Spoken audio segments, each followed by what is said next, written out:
Okay. Thank you very much. Good afternoon, everyone.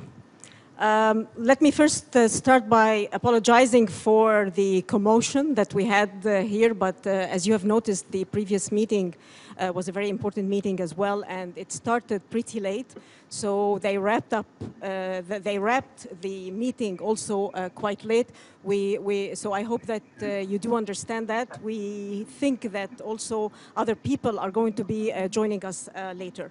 So good afternoon, everyone, and I would like to thank you all for being here and for joining us in this important panel discussion on the role of religious leaders in peace building in the Middle East. My name is Nihal Saad. I'm the Chief of Cabinet for the United Nations Alliance of Civilizations, and I'm honored to be your moderator for this segment of the panel discussion. I would like also to join everyone who has joined us here, either by specifically coming to this meeting by flying overseas or by coming from across the United States, or if they are situated here or located here in the United States and they were interested in our meeting. We are very honored that His Excellency Mr. Antonio Guterres, the United Nations Secretary General, is participating in this segment of the panel discussion. We are also glad that His Excellency, the Minister of Foreign Affairs and Cooperation of Spain, Alfonso Dastis, is participating in the meeting. Minister Dastis flew from Spain specifically for this particular meeting. And of course, it goes without saying that His Excellency, the High Representative for the United Nations Alliance of Civilization, Mr. Nasser Abdelaziz Al-Nasser, who has been overseeing the preparations for this meeting for the past few months and weeks. Thanks are also due to all the religious leaders for the time they took to travel overseas from the Holy Land. They are seated right there on the front seats. And we regret, though, very much that despite all efforts that has been exerted until this past Sunday, 2 of the Palestinian Muslim speakers were not able to obtain their visas to the United States.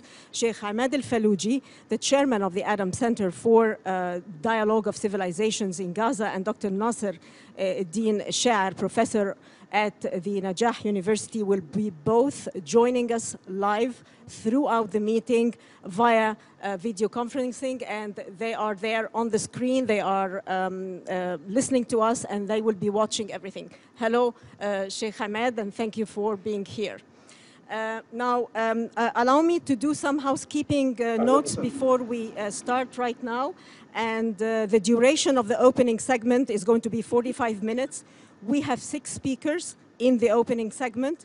Each will be speaking for approximately 5 to 6 minutes. After the opening, there will be a brief pause to allow a change in the podium, during which we will show a 2-minute, very short video. The panel discussion will include the religious leaders featured in the program in your folders, and will be moderated by Rabbi Michael Melchior and Sheikh Raed Bedr.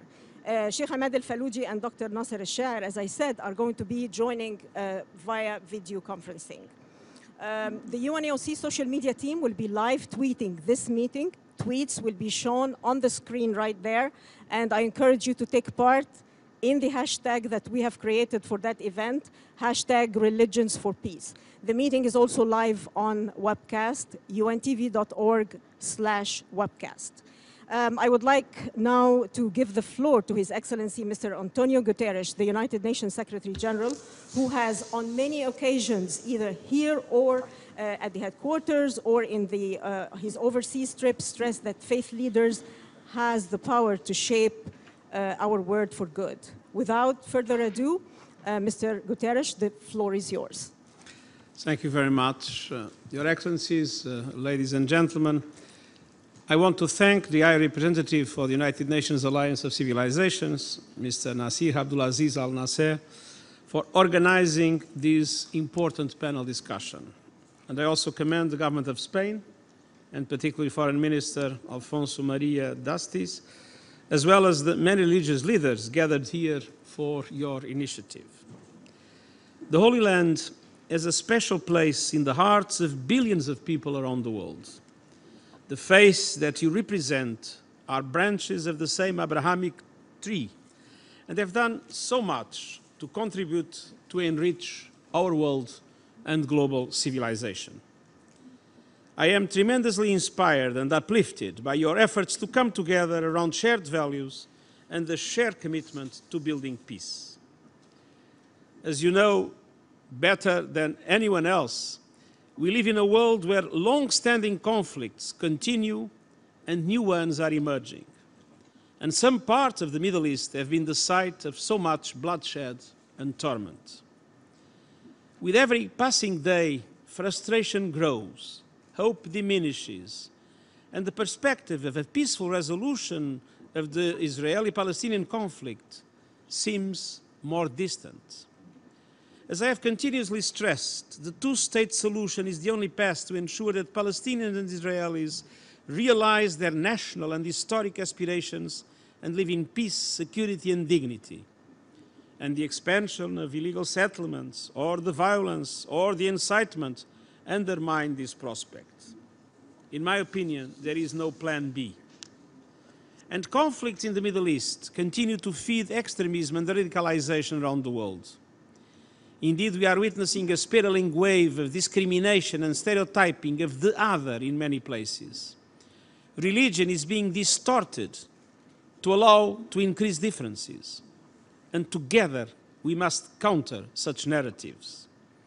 Sustainable peace requires not only political will from all sides, but also the collective efforts of the international community, the civil society, and fundamentally, religious leaders. We need to expand the space for dialogue to encompass local and regional leaders and other actors who have a voice and who have an influence within their respective communities. This is why I am so greatly encouraged by the Religious Peace Initiative, which was launched in Alicante last November. As Muslim, Jewish, and Christian religious leaders, you have the opportunity to teach the shared humanistic values of tolerance, understanding, compassion, and peace. And these are the core values embraced by all three monotheistic faiths represented here today, and they can be the catalysts for peace. I applaud your efforts towards promoting the peaceful coexistence between Palestinians and Israelis, and your initiative points the way to a more hopeful future, a future of tolerance and mutual understanding as a pathway to just and lasting peace. I thank you very much.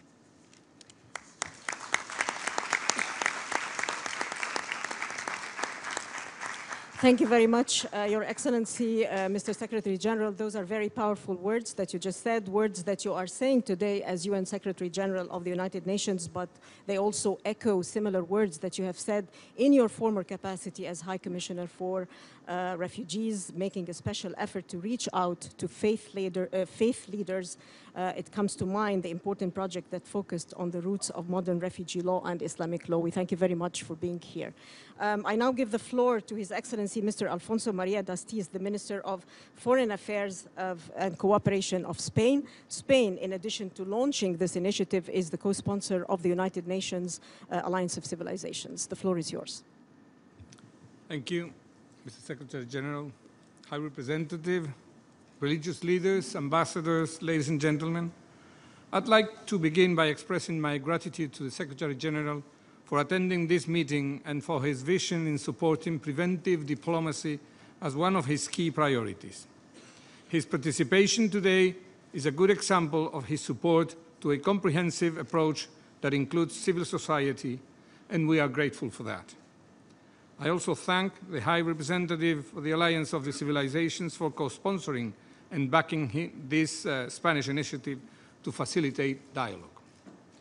I would also like to express my sincere appreciations for the efforts undertaken by the religious leaders who are attending this meeting to promote peace in the Middle East. The Middle East is going through a particularly complex and unstable period. New threats have emerged, and violent conflicts with tragic humanitarian consequences and grave destabilization effects, unfortunately, still thrive in the region. It is for this reason that it is more important than ever that we recover, with firm determination, the spirit of dialogue and cooperation in order to build a future of common understanding. This is the only way to break the deadlock in the grievous conflicts that are ravaging the Middle East, and the only way to move forward in the Israel-Palestine peace process. It was in this spirit that Spain hosted last November the Summit of Religious Leaders for Peace in the Middle East. I had the honor of giving the closing speech at the summit, which was co-sponsored by the Alliance of Civilizations. More than 30 Jewish, Muslim, and Christian religious leaders from Israel and Palestine met to send out a resolute call for peace, moderation, and rejection of violence. 3 days of private meetings were held with frank discussions, as well as public opening and closing sessions. This initiative was promoted and facilitated by Spain, bearing in mind the key role of religious leaders. They have great influence in their communities and in peace-building efforts in the Middle East between Israelis and Palestinians.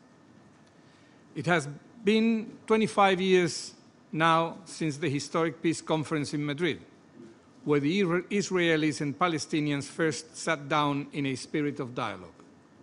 The Madrid Peace Conference allowed us to stop talking of the Israel-Palestine conflict and to begin instead referring to the Middle East peace process. Our aspiration is to gradually progress towards two states, Israel and Palestine, living in peace and security within internationally recognized borders. However, peace between Israelis and Palestinians still remains elusive, and we have to admit that sometimes tensions have been further stoked by religious factors. This is why, in my view, the Alicante summit was particularly significant. It was the first time in all these decades that religious leaders of the highest ranks from all three religions first met to publicly engage in dialogue. Leaders who had never done so before and who are key figures in their communities made a firm call for peace. The outcome of the summit was the adoption of a declaration born from consensus. Most notably, the religious leaders very clearly expressed their commitment to peace and condemned violence and calls to violence in the name of religion. They assumed the responsibility as religious leaders to contribute to peace and undertake to infuse other religious leaders and younger generation with the same spirit. The declaration was the beginning of a process, adding to the efforts to gradually move towards peace and well-being in the Holy Land, contributing from civil society to peace between the peoples of Israel and Palestine. Today's meeting in the United Nations headquarters, to which the members of the United Nations have been invited, along with a group of friends of the Alliance of Civilizations, bring together a group of religious leaders from the three religions who are participating in developing the principles of the declaration, demonstrating just how hard they are working with each other. It's a real honor to share with you this podium. Your courage and vision is a source of inspiration for all of us. We support the creation of local networks of Israeli and Palestinian religious leaders for peace in the Middle East, who would participate in activities to promote respect for religious diversity and collaboration on shared problems, spreading a message of tolerance and including younger leaders who favor moderation. Some of the activities that I consider fundamental in this process are implementing training programs for religious leaders to enable them to contribute effectively to peace locally and nationally, and promoting actions in the three fields to support peace and combat extremism: education, internet, and young people. Allow me, in concluding, to recall that Spain was an example of peaceful coexistence of the three cultures in medieval Europe. It was a unique experience which has truly shaped our collective personality. It is precisely this very experience that Spain wishes to contribute to the Middle East. We want the region, a geostrategic arena of paramount importance, and a melting pot of cultures and beliefs to once again embody the concept of peaceful coexistence. Thank you. Thank you very much. شكرا جزيلا لك صاحب السعادة على هذه الكلمات الملهمة. إسبانيا هي حقا مثال للتعايش السلمي منذ العصور الوسطى في أوروبا، وواصلت الاطلاع بهذا الدور، وكم نحن مثمنون لرعايتكم مع حكومة تركيا لتحالف الحضارات. والكلمة الآن للممثل السامي لتحالف الحضارات في الأمم المتحدة، سعادة السيد ناصر عبد العزيز النصر.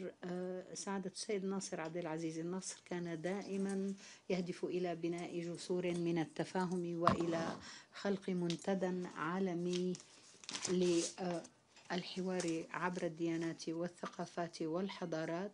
هذا موضوع كان عزيزا على قلبه منذ أن ترأس الدورة 66 لجمعية العامة، وواصل سعادة السفير هذه المهمة من خلال الرسالة التي حملها في تحالف الحضارات التابع للأمم المتحدة منذ عام 2013.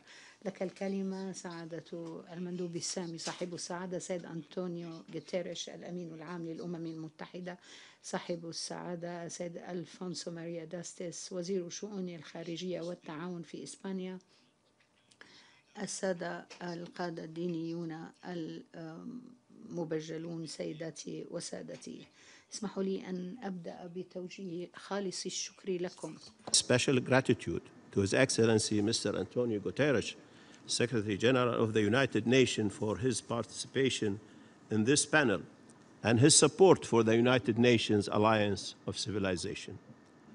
I also extend my thanks to His Excellency Mr. Alfonso Dastis, Minister of Foreign Affairs and Cooperation of Spain, who has supported this initiative since its formal launch in Alicante last November. This meeting allows us to follow up on the Spain Summit for Religious Leaders for Peace in the Middle East in November 2016 and its outcome. I must acknowledge that it was hard to imagine that such gathering between religious leaders from the Holy Land representing the three faiths of Islam, Judaism, and Christianity could even take place, whether here in New York or before that in Alicante. I have seen the commitment of all. So I applaud you for your determination. The United Nations Alliance of Civilizations is proud of its sponsorship of this initiative. The Alliance is one of the UN's main leading entities promoting interfaith and intercultural dialogue. We recognize that peace cannot be attained through the endeavors of politicians alone. For this reason, we value the partnership and engagement of various players such as civil society, the private sector, the academia, and most of all, the religious leaders and faith-based organizations. We have reached out and worked closely with religious leaders since 2013. For the last 4 years, more than 30 events involving religious leaders were organized or co-sponsored by UNAOC, creating a global platform for dialogue among those essential actors. We firmly believe that religion is not the source of the problem. On the contrary, religion can be part of the solution. This notion applies in many ways to the Israeli-Palestinian conflict. It is one of the longest-standing conflicts, one which the international community has failed to resolve one decade after the other. So clearly, there is a need to expand the scope of our work. As Secretary General just pointed out in his remarks, sustainable peace requires not only political will from all sides, but also collective efforts. Collective efforts of the international community, civil society, and religious leaders. Indeed, Mr. Secretary General, we need to expand the space for dialogue to include actors who have a voice and influence. This is what today's meeting is about. Religious leaders can and should play a role in peace building in the Middle East. The adoption by consensus of the Alicante Declaration demonstrates this ability. The Standing Committee established by the declaration has the aim of implementing its principles. This is more than welcome because we need to translate words into action. I will conclude my remarks, as I am sure you want to hear more from the religious leaders themselves. But allow me to say, once again, that the Alliance is very proud of its sponsorship of this initiative, as we share a common objective, that of serving the world by promoting peace, tolerance, and dialogue. It is in this spirit that I welcome you here and ask for your wisdom and passion and encourage you to continue the work that you have begun. I thank you again, and I look forward to listening to your views. Thank you.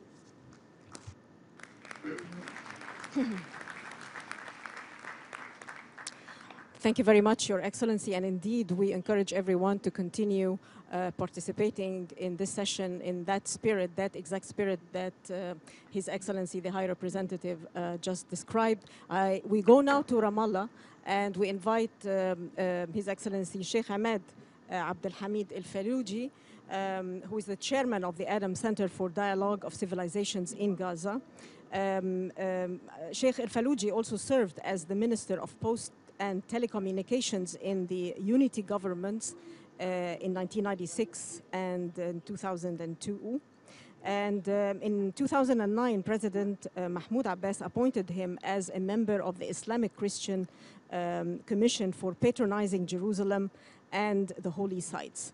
Today, Sheikh Ahmed is an independent leader in Gaza and is widely accepted by the various Palestinian branches and sections in Gaza and the West Bank. He works to promote religious peace values in cooperation with Mosaica. I think he is ready and he can hear us, so I invite him to deliver his remarks.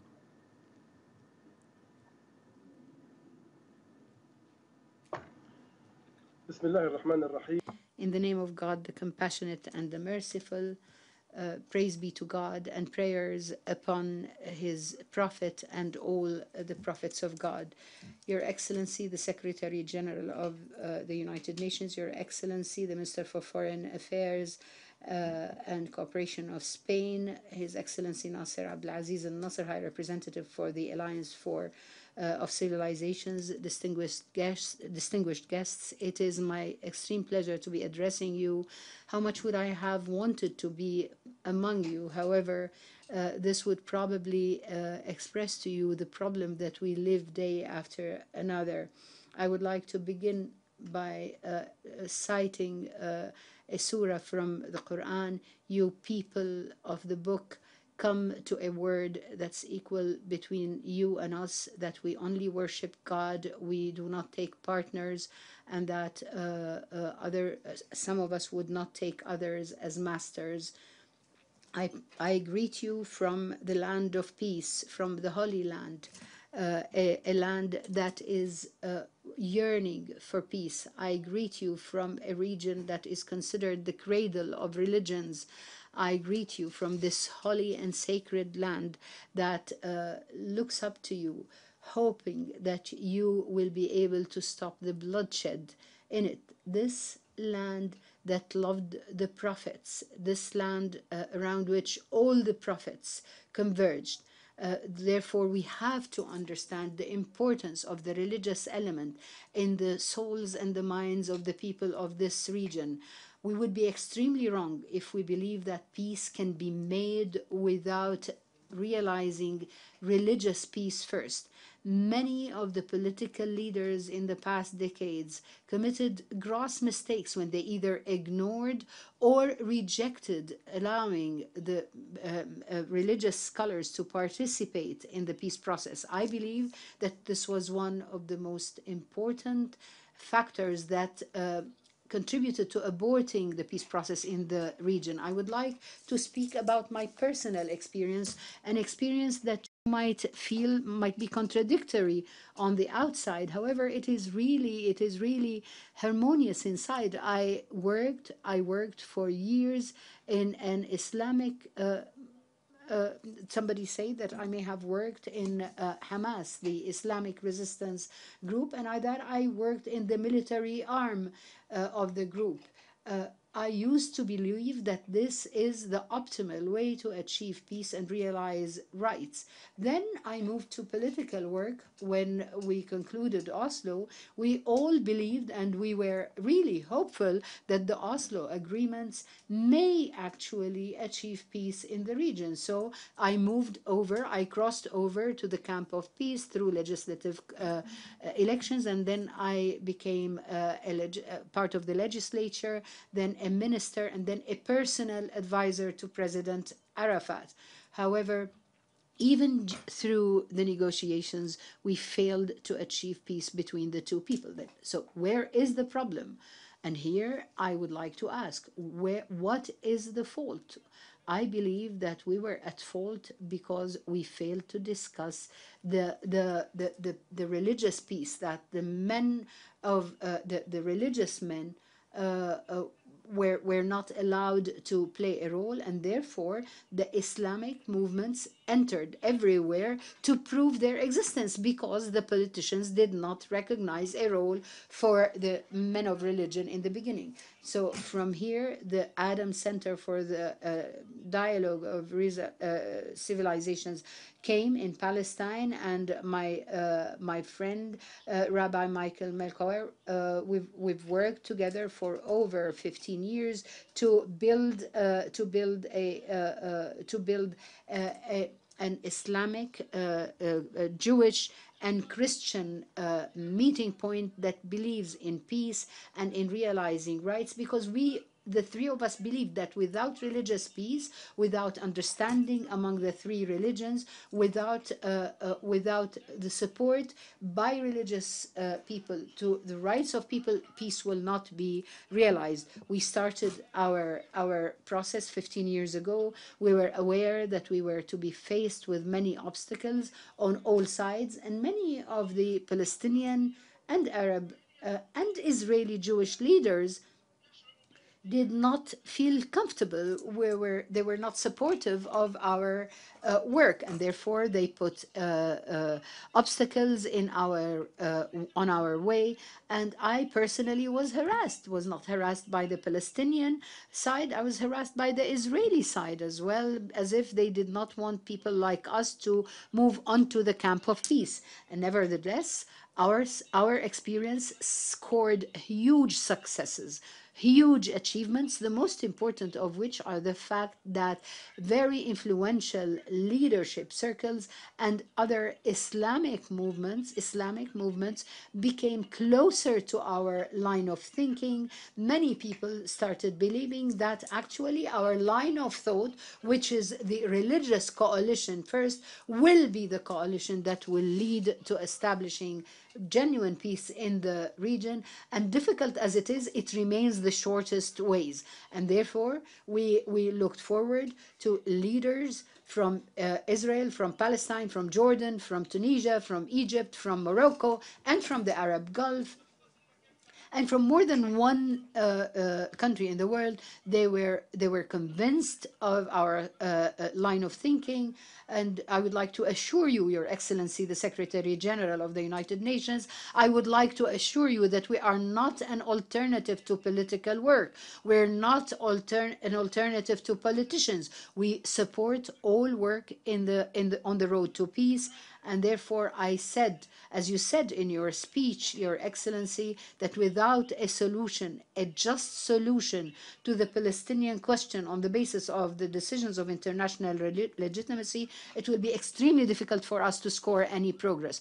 Most of the Palestinian leaders have one condition before they join us: the fact that the other party, the Israeli party, should arrive at a conviction that the Palestinian rights should be admitted, should be recognized. Therefore, we are duty-bound to work tirelessly so that we can achieve more success in our work. And here I call on the international community to adopt our record, to adopt our portfolio, because we believe that it is the only hope for a better future. I would like to thank you. I thank you wholeheartedly for your attention, and I will conclude by addressing a special thanks to His Excellency, the Minister for Foreign Affairs and Cooperation of Spain, who hosted us in Alicante and who set the foundation for the meeting and for our future activities. I wish you all success, and I hope that our voice has been reached. Thank you very much, and may God peace be upon you.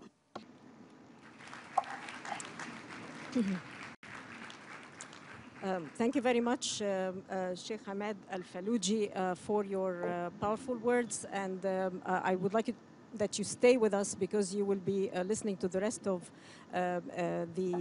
this meeting. You will be taking part in the next segment of this meeting, which is going to be the panel discussion.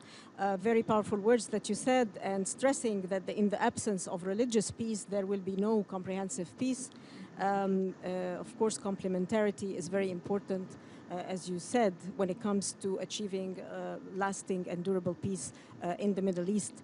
And we have heard now from a Palestinian Muslim leader, and we would like now to hear from an Israeli Jewish leader. Rabbi Michael Melchior is a former Deputy Minister of Foreign Affairs from 1999 to 2002, and Deputy Minister of Education, Culture and Sports in 2005. Also, he is a leading advocate for social justice in Israel, education for all, Jewish-Arab reconciliation and coexistence. Also, Rabbi Melchior was one of the main architects for the first summit for interreligious dialogue and for interreligious peace in the Middle East, peace initiative that was held in Alexandria back in 2002. I would like to invite you here to this podium to deliver your remarks.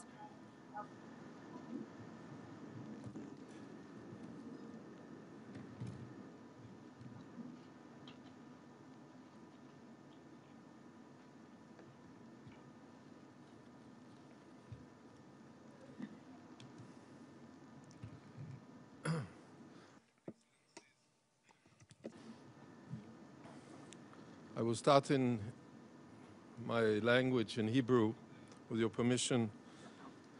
Baruch Shehecheyanu v'kiyimanu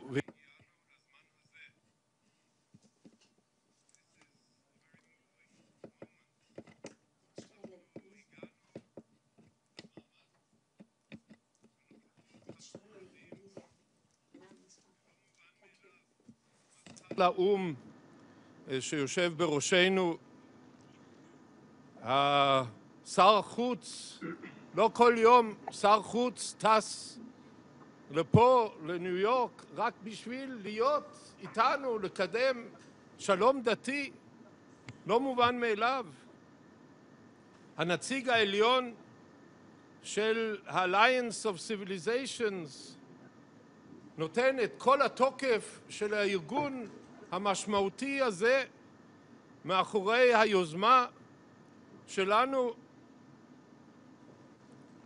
זה יום גדול, יום משמעותי מאוד. No translation? What does it help? It's not working? You're not getting any translation? Okay, I'll say it in English. With all goodwill, I thought it was fitting to thank God in Hebrew that we have come to this day and say it's not a thing which we take for granted, that the prestige of the Secretary General of the United Nations, that a significant foreign minister of Spain flies in to New York to come to give the whole position of the Spanish government behind this initiative, comes to New York solely for this purpose, that the High Representative of the United Nations Alliance of Civilization gives this backing of his organization and his alliance behind our initiative, this we consider to be very, very crucial. I wanted to give my words also in the honor of my partner in our work, the late Sheikh Abdallah Nimr Darwish, who, honored be his, blessed be his memory, Zichrono Livracha, who passed away just some weeks ago. He was the founder of the Islamic movement in the Holy Land, was the founder of Islamic Jihad. He was imprisoned for terrorism and became a relentless warrior in the battle for peace for the two peoples. He was the key to the understanding that religion must be in the front to make the change. Many of his former colleagues called him a traitor. And when he died, I saw all of them come to kiss his forehead. And those who were there and all those thousands and thousands who spoke over the microphones, they said that he understood many years before them the depth of his commitment to Islam and his commitment to his people and his commitment to peace. He was a leader. Now, why is there so much violence and hatred in the world? It is because many of us are so afraid of what people will say. We are not afraid of God, of Allah. We are afraid what people will say. So we do the safe thing. The safe thing is just to go with the stream. But he was one who knew that if he was to serve Allah, he had to give up the safe space. And in order to obtain true freedom for his people, he had to submit his life to God by living for justice and peace and morality, to seek the truth, even when it was ridiculed by so many people, and it meant the peace for both peoples living in the Holy Land. When you are so confident in your own faith, then you know that in God's world there is place also for the other. And then you know that everything else is a corruption of religion and is an attack on what is godly in the image of God of the other. My friends, I have been around a long time. I've been following myself, been involved in the peace process from before Oslo, through Camp David, as a minister. I've been in the roadmaps in Annapolis, and all the initiatives which have been. I've seen during periods when there were people who were genuinely involved in pursuing peace, and I've seen that we have miserably failed. The politicians have miserably failed. Our peoples paid the bloody price of our failures. The problem is that now our peoples, and maybe the whole world, has ceased to believe that peace is possible. They think that our two peoples are doomed to live in eternal conflict and in new rounds again and again of bloodshed. From the outset, the peacemakers were convinced that religion and existential issues were unsolvable, that the success of the process was conditioned and dependent on keeping religion and tradition far away. The result we saw, the tent of peace became narrower and narrower, became more and more exclusive. We need to open this tent. That is why we are here. But is this possible? The last years, we have been on a journey. Sheikh Imad talked about it. We started 15 years ago. First with the more moderates, and then with the more, what is called the radical, the more extreme, seemingly extreme. Look at the bios of the people who are here, and they represent hundreds and hundreds of people who are involved with us.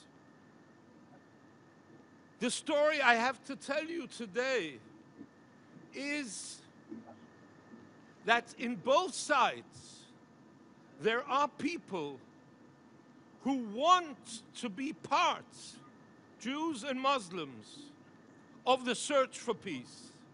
We've met with many, many great leaders. You wouldn't believe it. A whole world of people who are yearning, young people who have questions. We have started amazing partnerships and friendships. And I can tell you that our process is now spilling over to other areas in the Middle East and even to Europe and Africa and other places in the world. I want to finish off with telling you, our process is not guaranteed. It's not an insurance policy. But religion and religious identity can be a part of developing an alternative to the hopelessness that is prevailing in the political discourse. And we can contribute to, if I can say in Hebrew, letaken olam b'malchut Shaddai, to a consistent pursuit of creating a civilization in our world in the image of God and pursuing peace together. Thank you very much.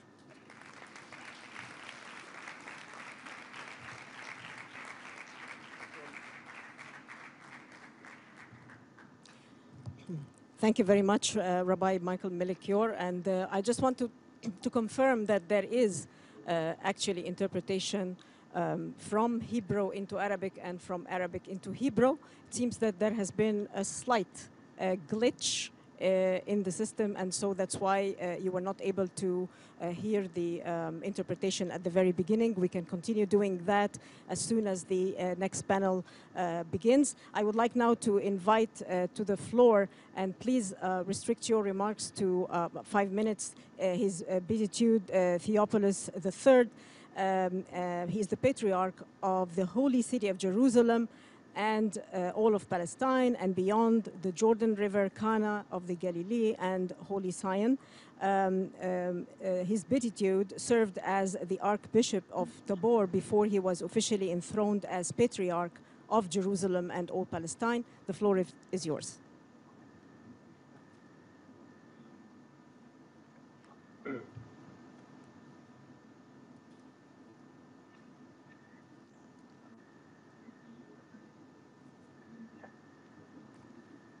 Mr. Secretary General, Mr. Guterres, Mr. Al-Nasser, Your Excellency, Mr. Dastis, dear friend Rabbi Melchior, distinguished fellow participants, ladies and gentlemen.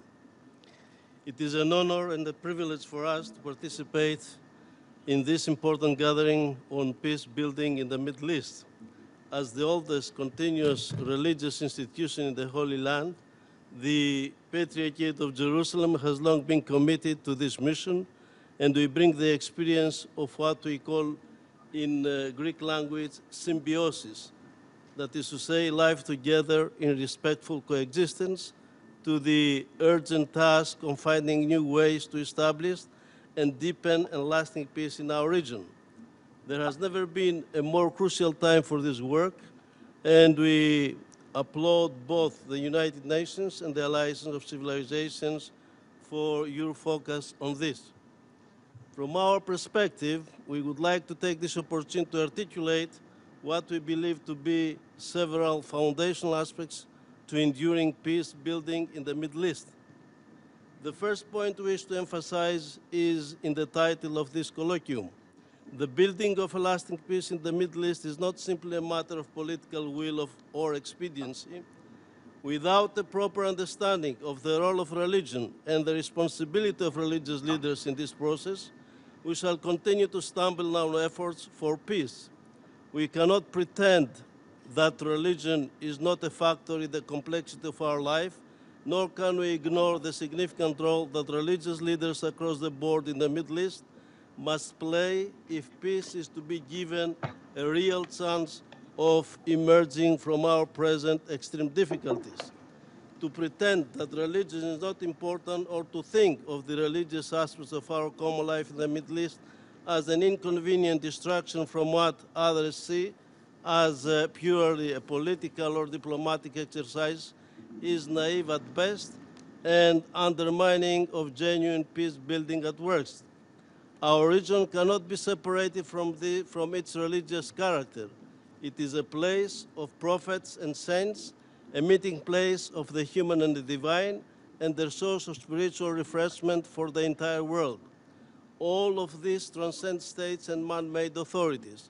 We must articulate, and soon, a proper understanding of the center of religion and religious leaders in helping to create a new future for our region.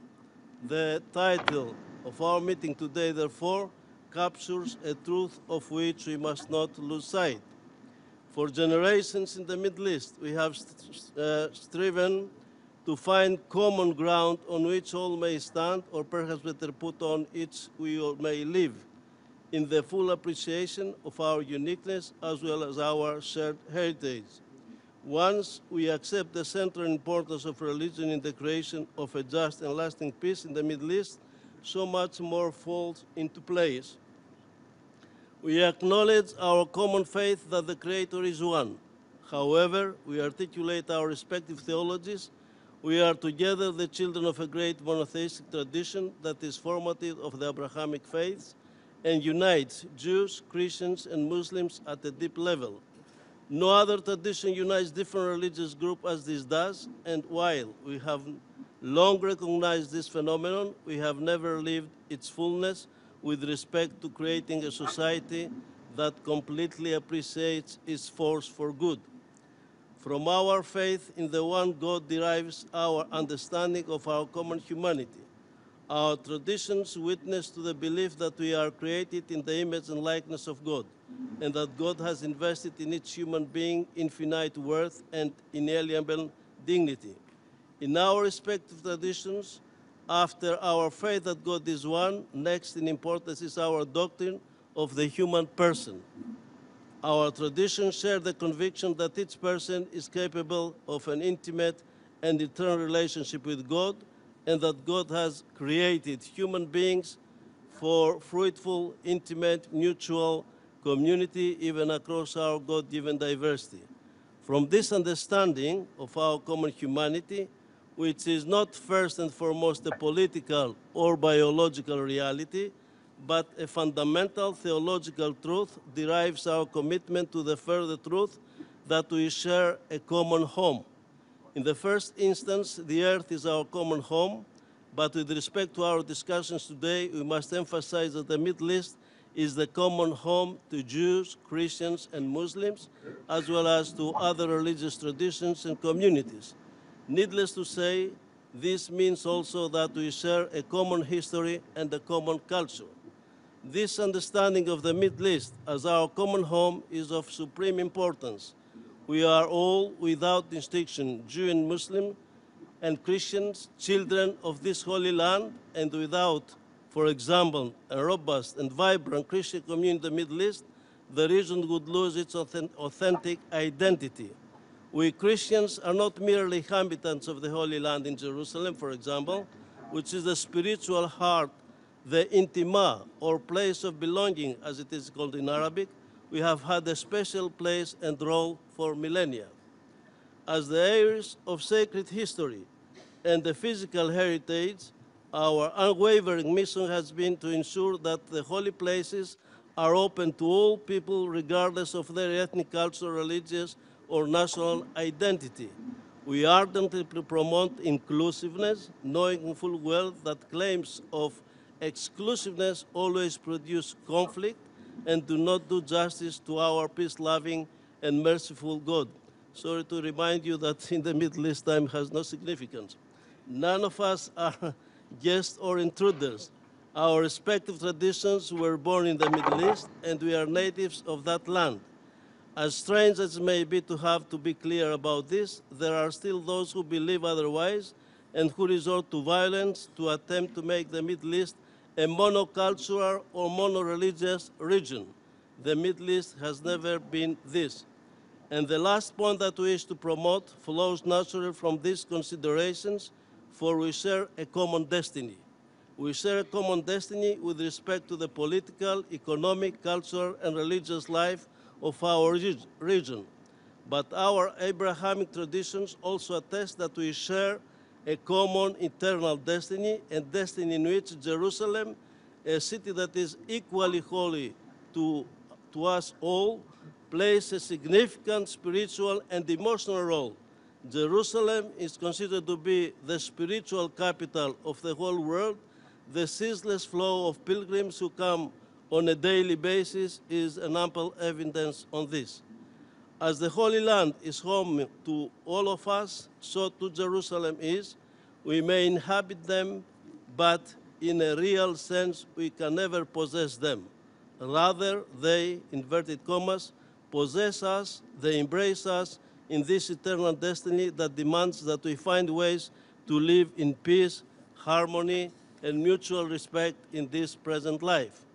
This is what our reality demands of us. For the Lord makes his sun rise on the evil and on good, and sends rain on the righteous and on the unrighteous. When we stop to understand all that we share in common, we grow in respect for each other's symbols, practices, and daily lives. We begin to perceive each other's true humanity. In time, with patience and resolve, we begin to recognize ourselves in each other. Here are the roots of true dialogue. In the Middle East, dialogue is a way of life. It is not a theory, but a practice. With such dialogue, we know that, especially in times of grave difficulty, enemies can become allies and hatred can be turned into reconciliation. In this regard, we call to mind one of the most significant events in our shared history, the famous covenant between the Caliph Omar ibn Khattab and the Patriarch Sophronius after Omar entered Jerusalem. The soil was fertile for a transformative and fruitful peace. They envisioned a future in which everyone could share in the sacredness and richness of the Holy Land, recognizing a common father in Abraham. They were able to stand firm in the integrity of their respective identities and histories, thereby issuing fear and embracing truth. There are two approaches to knowing truth and seeing justice: the divine way, which is the ideal, and the human way, which is circumscribed by our shortcomings. Our approach is a pragmatic one, by which common sense and observable reality show the way. For as the scriptures say, truth shall spring out of the earth, and righteousness shall look down from heaven. This is the appropriate climate in which both the activity and the fruit of peace building will ripen. We know this because we have seen it before.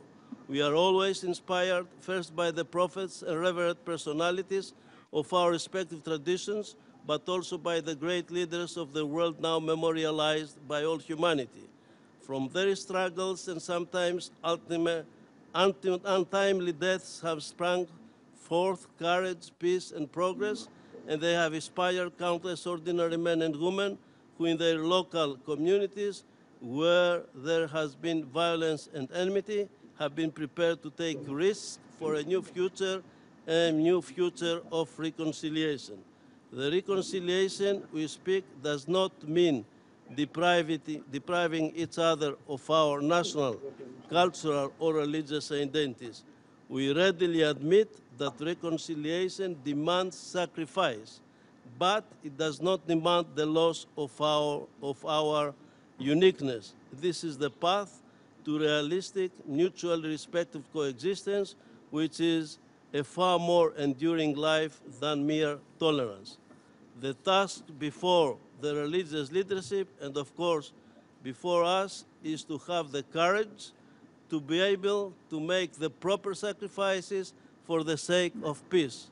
Real peace is peace on the ground, a dynamic of peaceful coexistence that was designed by our Creator, who is the source of all true peace and freedom.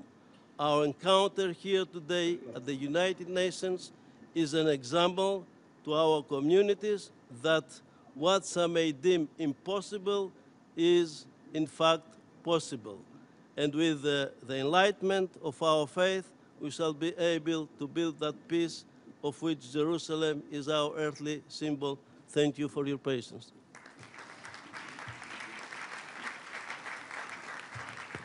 Thank you very much, His Beatitude, Patriarch Theophilus III, the Greek Orthodox Church. And before we resume this meeting, I would like very much to thank His Excellency, the United Nations Secretary General, Mr. Antonio Guterres, for joining us here. He will have to leave for other commitments. We thank you again, sir, for being here. Thank you very much.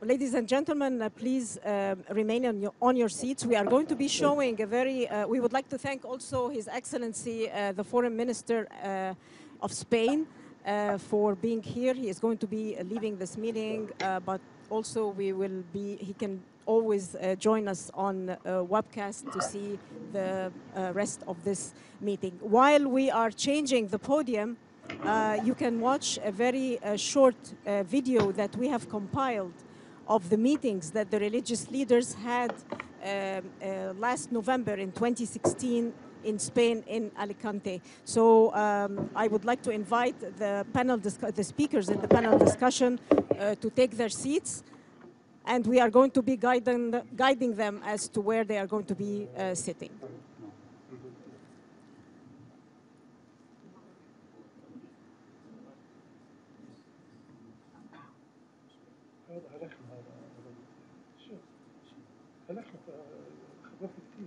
مرتين مسك الكف ورقة المخلص هو صار يبدأ يخلص جد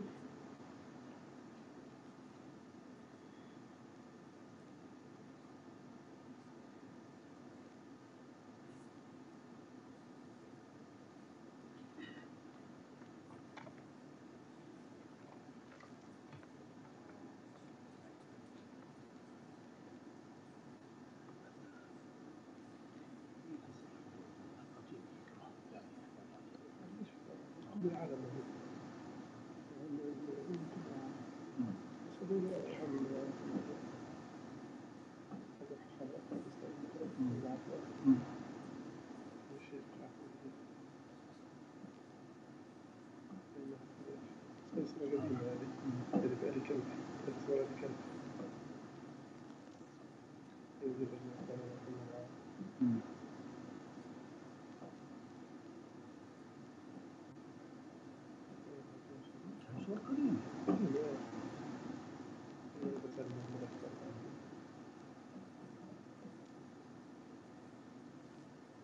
الفيديو هذه القمة صارت في أسبوع الماضي على أساسها حوالي الأمم المتحدة. الاستراحة جاهزين جاهزين؟ كلكم جاهزين؟ جاهزين هم اللي يكونوا جاهزين مشان يدور عليها عليك رديت علي خلاص إذا رحت فيك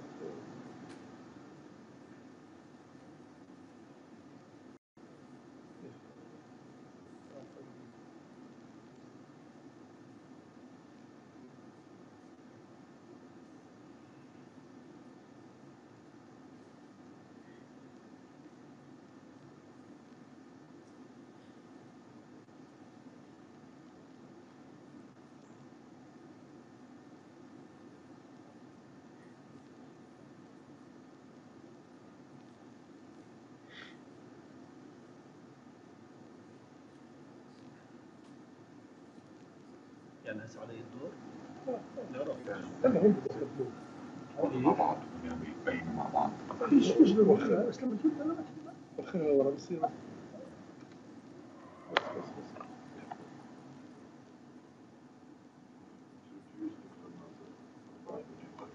اذا بتقدمني لف عشان نحكي لف عشان نحكي. لا لا لا بس مش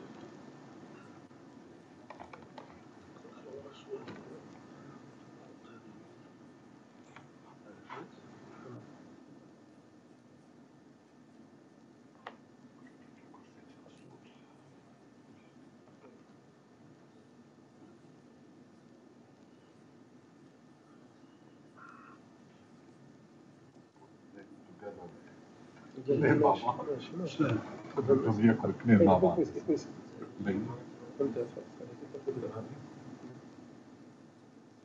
ولا خمسة مش مشكلة.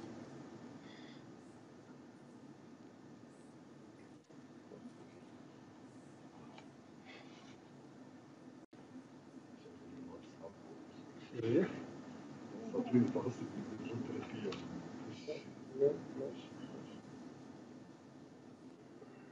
ليش طلعوا عناصر؟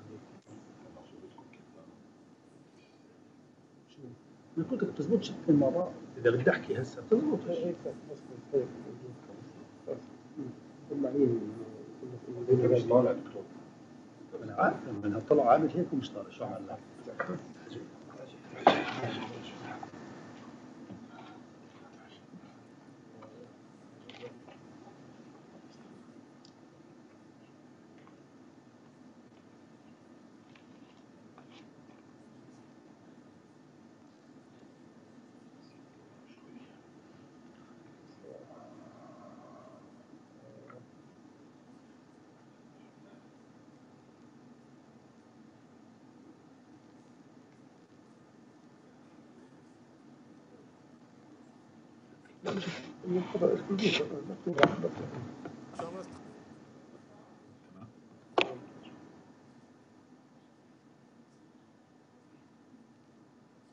طلعوا شو ظابط الصورة بالضبط كله بالضبط.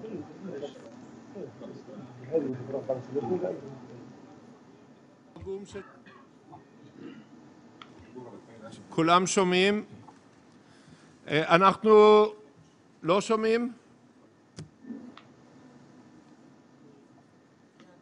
יש תרגום? مسموع نعم. בבקשה, אני מבקש, המתרגמים, יש תרגום עכשיו? לא.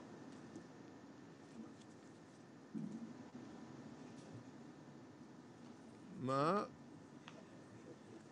יש לערבית, אבל אין לאנגלית. To Arabic there is, but not to English.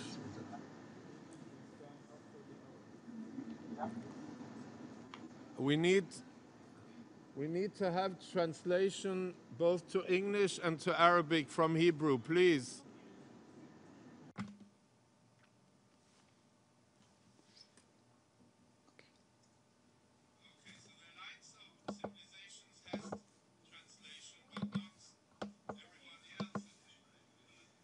Do we have translation to English? تحالف الحضارات. بس بقول لك ليش هو اللي قدام؟ ايوه هي لازم. אין, טוב, אני לא יכול ככה.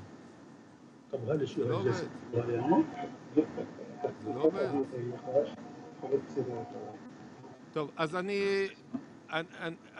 so I'll speak in English. حسنا سأتحدث باللغة. אין זמן, חבל על הזמן. אני לא אדבר, השייח ראיד בדיר, השותף שלי, אנחנו ננחה את המושב הזה. We will lead this session, and we want to hear, first of all, those who do not speak in the opening session, and we want to go to Ramallah first. We want to go to Dr. Nasser al-Din Ashar, my good friend, professor at Al-Najah University, former deputy prime minister in in the joint Hamas-Fatah government of 2006, Minister of Education, very well-known leader, a Palestinian leader, a partner, one of the new steering committee which is being created from the Adam Centers and Mosaica to lead the Alicante Madrid process. And Dr. Nasser, we are very, very excited to hear your words here today. Welcome to us, Ahlan wa Sahlan, please. The floor is yours. We're all excited to hear you.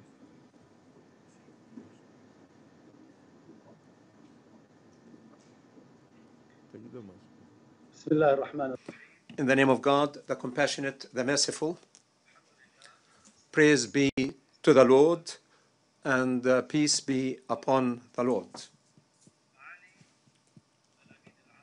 Your Excellency, Secretary General of the United Nations, Your Excellency, Foreign Minister of Spain, Your Excellency, the High Representative of the United Nations Alliance of Civilizations, Dr. Nasser al-Nasser, brothers and sisters, ladies and gentlemen. I address all of you by words of peace be upon all of you, and I greet you all. I pray for the success and welfare of all humankind, irrespective of their ethnicity, faiths. Also, I would like to pay tribute to the organizers of this meeting under the current circumstances, which are complex in our area as well as across the globe. I had hoped that I would participate in the constructive dialogues had it not been for the impediments that prevented me from attending this gathering. And I am pleased to speak today under the umbrella of the United Nations and the United Nations Alliance of Civilizations instead of the conflict, the virus of the conflict of civilizations, which wreaked havoc in many areas of the world, instead of building up a rosy and prosperous future for all mankind. I speak to all of you today in response to a request by the High Representative of the United Nations Alliance of Civilizations, Mr. Nasser Abdulaziz al-Nasser, with all due respect to him. I responded positively in order to speak to this conference today. All rational people nowadays are called to build a safe future for our future generations and to stand firmly against conflicts in this world. Actually, the world is full of these conflicts, and instead of addressing all these conflicts, actually they are on the rise. And as leaders of religions, in addition to statesmen and public officials, in this gathering, this demands an important role for them in order to promote religion as a way of peaceful coexistence and to prevent bloody conflicts that is built on interests or self-interest. As the wave of advocacy in many parts of the world would label religion as responsible for promoting hatred, then it is incumbent upon religious leaders to focus on the real role of religion as a message of the Lord in order to guide humankind towards prosperity, amity, and stability. Therefore, it is imperative upon all of us to put an end of shifting responsibility of religion for violence and hatred. We must leverage any faith in order to promote a life of dignity for all human beings.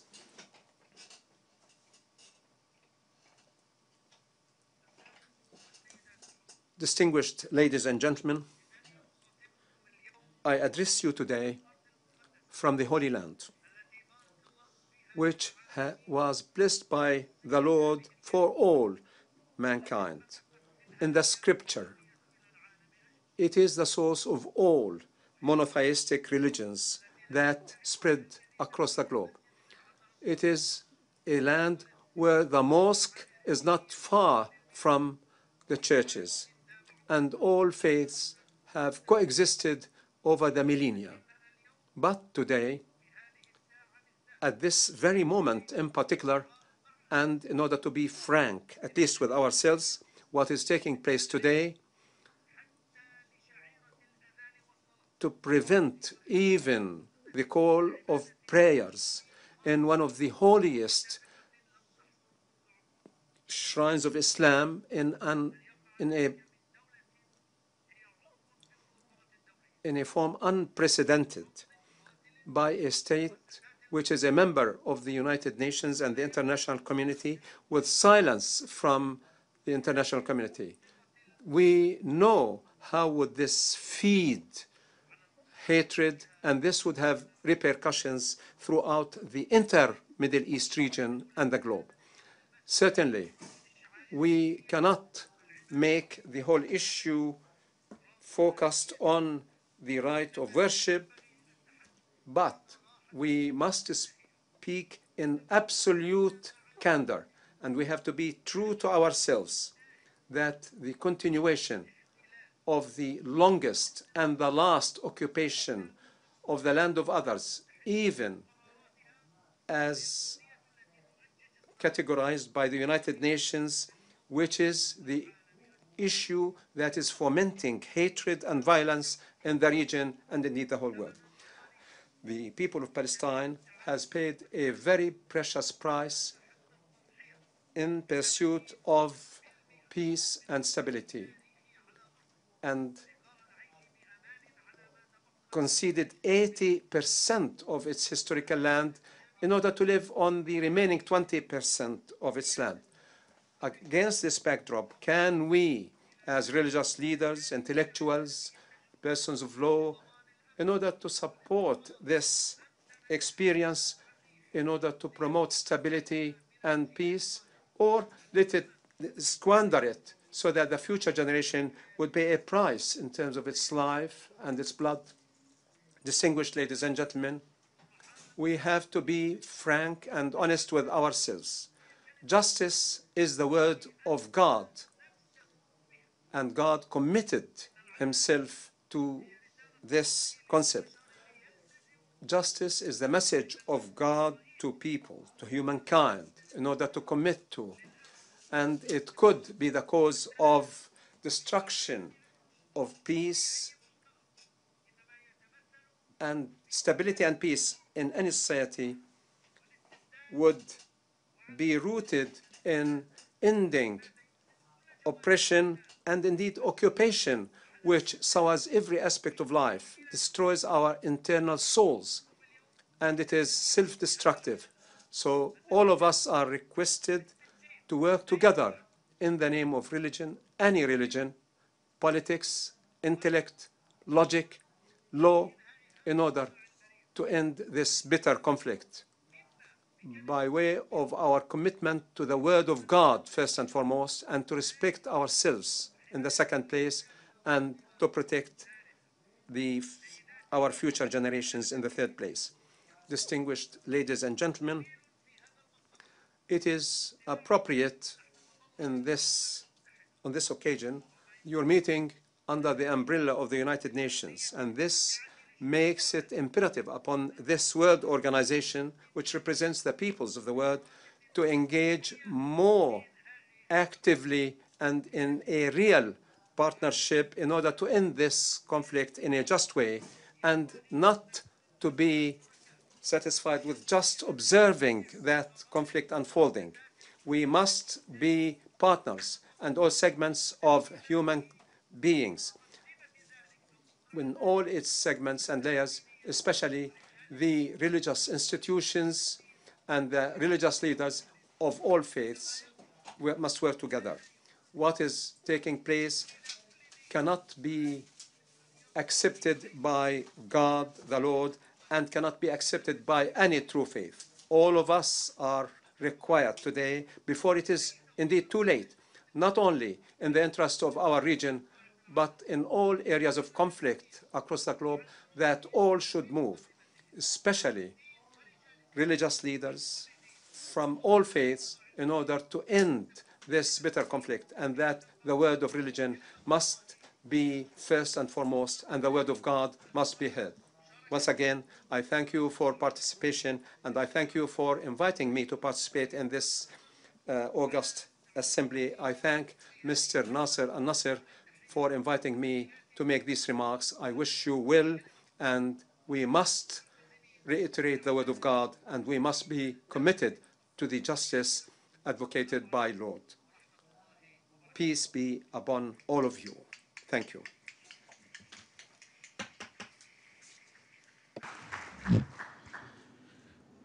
شكرا لك دكتور ناصر ونتمنى Thank you.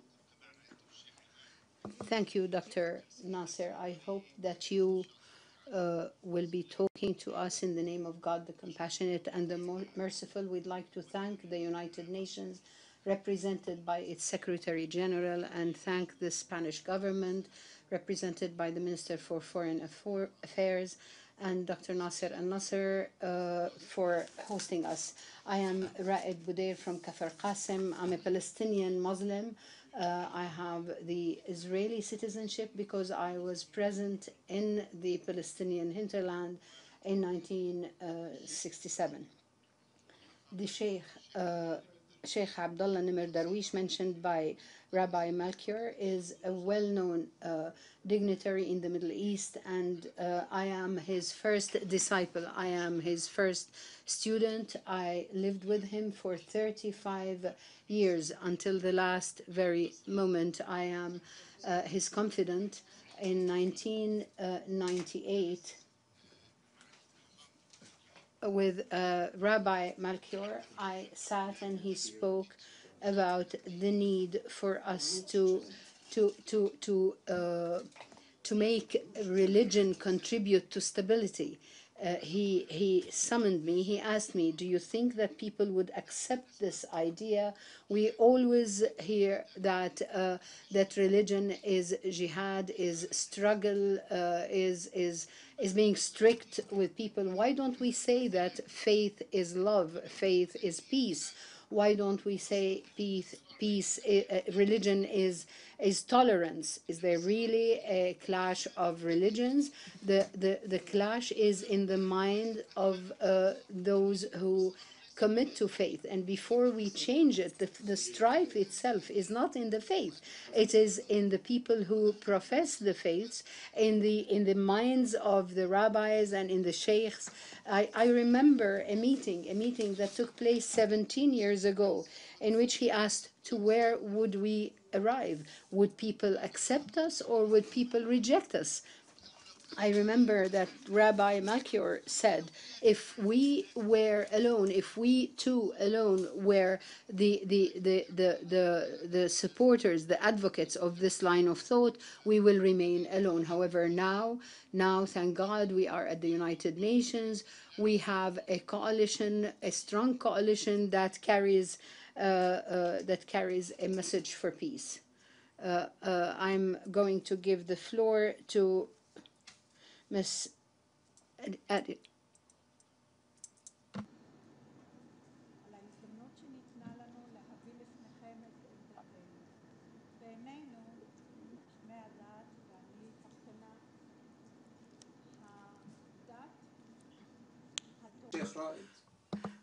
Would Sheikh Ra'ed please turn off his mic? Turn off the mic of...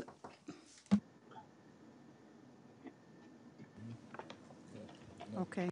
الشيخ رائد عليه أن يطفئ الميكروفون. ואנחנו חיים לפי דרכי התורה, לפי מה שהדריכה אותנו בכל צעד ושעל בחיינו. מקימה בבוקר ועד שינה בלילה, מתפילה וקיום מצוות לכל אורח חיינו. בדת, קדושת החיים עומדת לפני כל דבר אחר. אין קדוש יותר מקדושת החיים. וכתוב אצלנו, כל המציל נפש אחת מישראל, כאילו קיים עולם מלא. לא כאילו. עולם מלא זה כל אדם שחי. החיים ניתנו לנו במתנה על ידי הקדוש ברוך הוא, ואנחנו מצווים לשמור עליהם בכל. אך מה מפתיע, צורם ומזעזע בעינינו מההורגים בשם הדת. נפש אחת היא עולם מלא, וכל הגודע נפש אחת כאילו גודע עולם מלא. תורתנו, תורת אמת וצדק, עלינו לעצור את שפיכות הדמים, מפני שבידינו בידי בני האדם היא, ולא בשמיים היא. אנו הנשים מהוות יותר מ-50% מאוכלוסיית העולם. אנו מביאות חיים לעולם. חיים שאנו מטפחות, אוהבות ומוכנות לכל סבל כדי לראות בשמחת יקירינו. חונכנו על חשיבות השלום, אחד משמותיו של הקדוש ברוך הוא. וכדי שישרור שלום בינינו, אנו מחנכות את ילדינו על חשיבות השלום ועל קדושת החיים. סליחה, הרבנית. כן. התרגום לאנגלית פשוט לא עובד פה. אני אתרגם אותה לאנגלית. אז אני אומר משפט וכבודו כן, יתרגם? כן. בסדר. אנו מחנכות את ילדינו על חשיבות השלום ועל קדושת החיים. We are educating our children. לא, יש ערבית. יש תרגום לערבית. We are educating our children to the importance of peace and the value and holiness of life.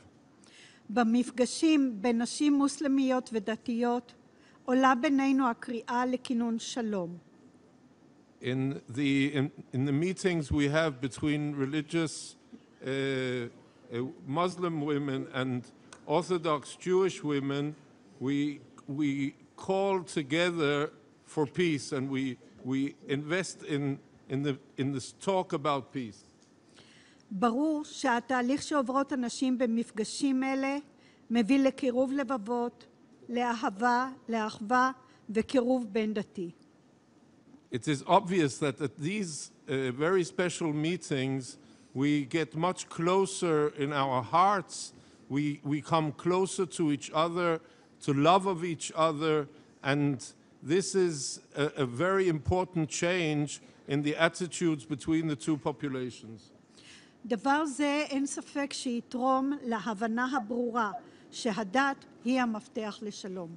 No doubt that this will make the change also the key to the understanding that religion is the key for bringing peace between the people. ארץ ישראל נקנית בייסורים. The land of Israel is bought through a lot of pain. ארץ הקודש היא מקום לכולנו. The Holy Land is a place for all of us. שמחתי לשמוע את דבריהם של חכמי הדת כולם. שמחתי במכנה המשותף שעלה בינינו על שלום בין דתי. I had real joy in hearing the voices of the religious leaders and the real possibility of creating an interreligious peace. ואני רוצה לסיים בהבהרה ותפילה. I would like to conclude my words in a clarification and a prayer. איננו פוליטיקאים, ואין לנו יומרה לקיים משא ומתן לשלום, ולא לקשור ברית של שלום.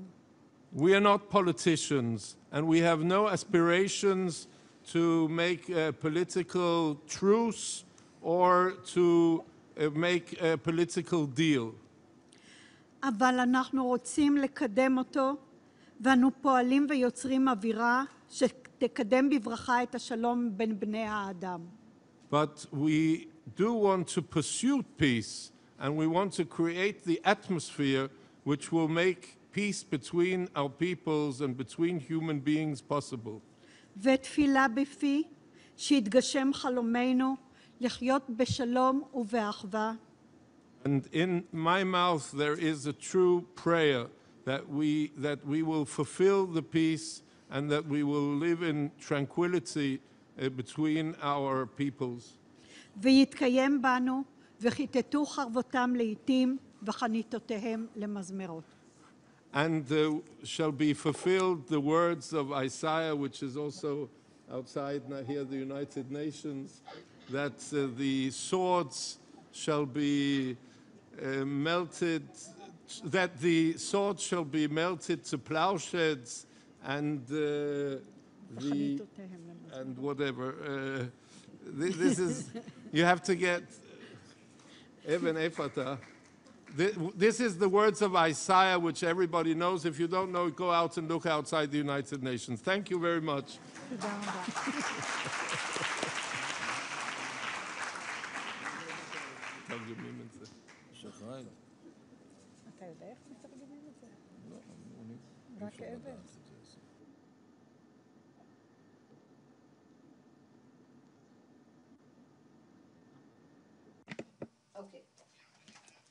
In our work,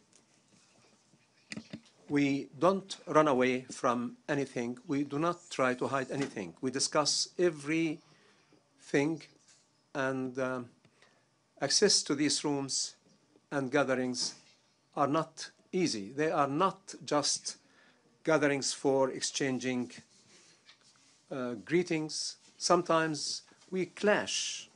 Sometimes we become angry. Nonetheless, we continue our dialogue. Indeed, we have witnessed an uprising and 3 wars, but all that did not affect our work. It did not cause disappointment in our midst, but quite the opposite. When we saw any drop of blood shed on the Holy Land, then our resolve was strengthened. I give the floor to His Eminence Rabbi Goder. I want to say in short words what is so special in this group, this coalition. We share one base idea. When human beings are killing each other in the name of God, then God is crying. If you believe in this idea, you are on the road to achieve peace, freedom, and a world that all humanity could live with joy and prosperity. This group, we are creating a process of hope. Here, all of us, citizens of the Holy Land, we started this process years ago. This dialogue started in Jerusalem, in the state of Israel, in the whole area, and it makes us partners and alliance for peace. Alliance with a respect to each other, and only because we are deep and deeply believe in our identity, Jewishness or Islam. In our Torah, the Jewish Torah, it is written that the two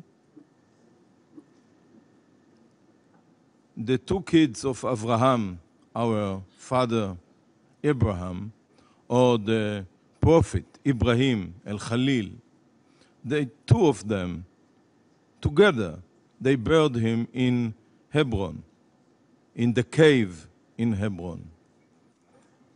For these 2 brothers and these 2 people, that we, Jewish and Islam, came from, we have a linkage and an historical deep linkage to the same place in Hebron and in the cave of our fathers. The story about Isaac that was sacrificed for God in the Torah, and Ismail, that was a sacrifice for God in the Quran.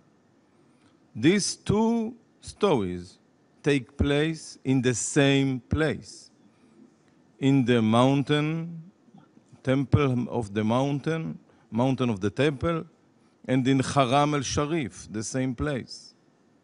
This is the reason that we must, to come to a decision, critical decision. Are we, or do we going to a religion war, endless war, because of these details or this faith, or the opposite?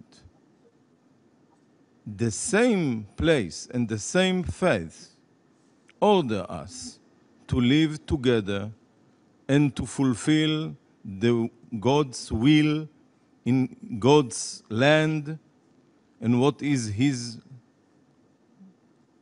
will for us.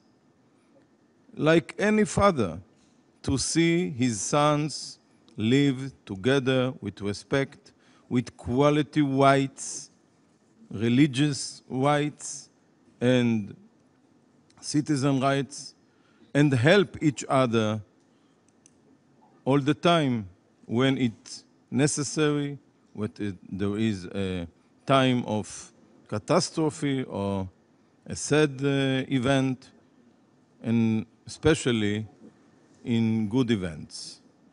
This is the process that started with big hope years ago, continued in Alicante, Spain, and now this process is coming here to the UN in New York, and this support is very, very important for us from the SG and the organization, all in this organization.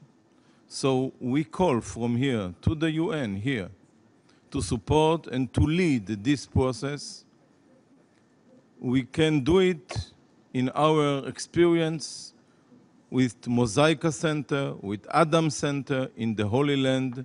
There are the ways that the UN now could take this process and to lead it for hope and for peace. I want to thank this important organization of the United Nations Alliance of Civilizations about his words in the last Friday about a very, very sad event, an event that harmed people, killed people in the mountain of the temple, and make a big sadness in the home of the God in Jerusalem. It can be the temple, can be Al-Aqsa, the same home and the same place. When we, all of us were in the morning days about on Sheikh Abdallah Nimr Darwish, I said there, and it's a little miracle, a kind of a miracle, that a Jewish rabbi can be in the big town of Kfar Kasem in Israel and to say words, warm words, to the memory, to the whole crowd that was there, in memory of the late Sheikh. And we beg and we pray together to continue his way. I am as a responsible on the formal Jewish religion education in the State of Israel. I am part of this group that beg and pray to continue the way of the Sheikh, and all the believers need to go in this way of faith and peace and to make close between the people. And this is our goal in world under the, or to make Allah and God great. We want and we believe that the name of the God will be great and will be sacred only by peace and respect in the Holy Land. Amen.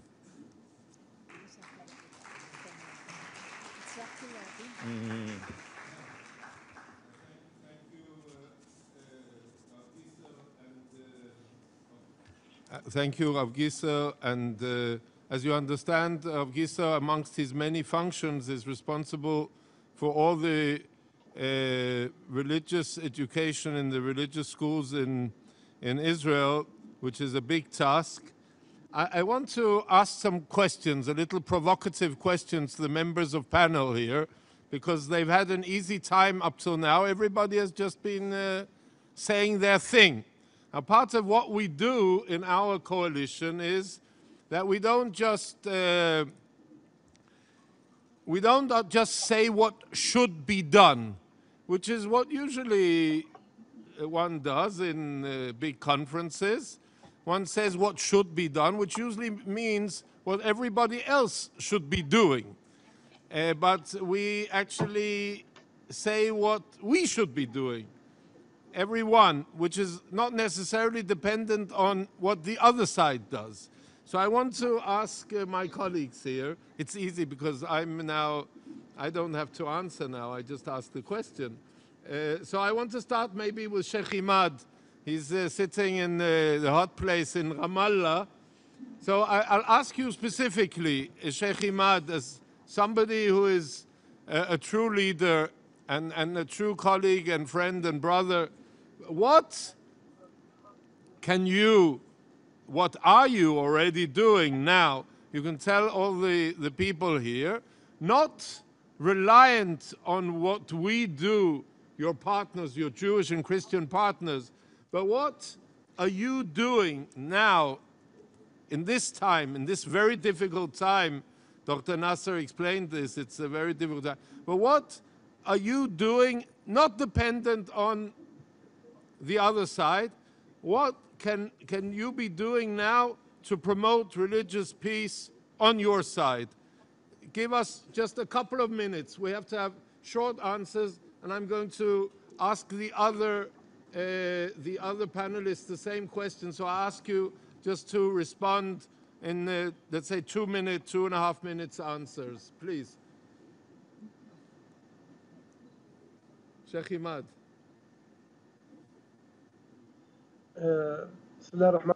In the name of God, the compassionate and the merciful, thank you very much, my friend, and I thank Sheikh Raed. I am very proud of what we were able to get. My brother Melchior, we are addressing the United Nations. This is a great success. We in the religious coalition, we're doing what we should do. We are doing what we believe in. We believe that we have a genuine project for peace. We are working seriously and in full confidence. Everybody now has confessed and realized that our project is the better project. All other projects failed. The politicians failed. Those who had loud voices, resistance, the jihadis, they failed. However, now there is one voice. How can we, men of faith, we the sincere people, we who do not lie, who speak with honesty to people, we, I believe, are the closest to others, closest to the masses, and therefore we believe that religion can influence people. Let me give you an example. Al-Aqsa Mosque. We stop we stop. We stand as a wall against the extremists, preventing them from exploiting what happened in the Aqsa Mosque, so that we do not end up with a religious mutiny, with a religious rebellion.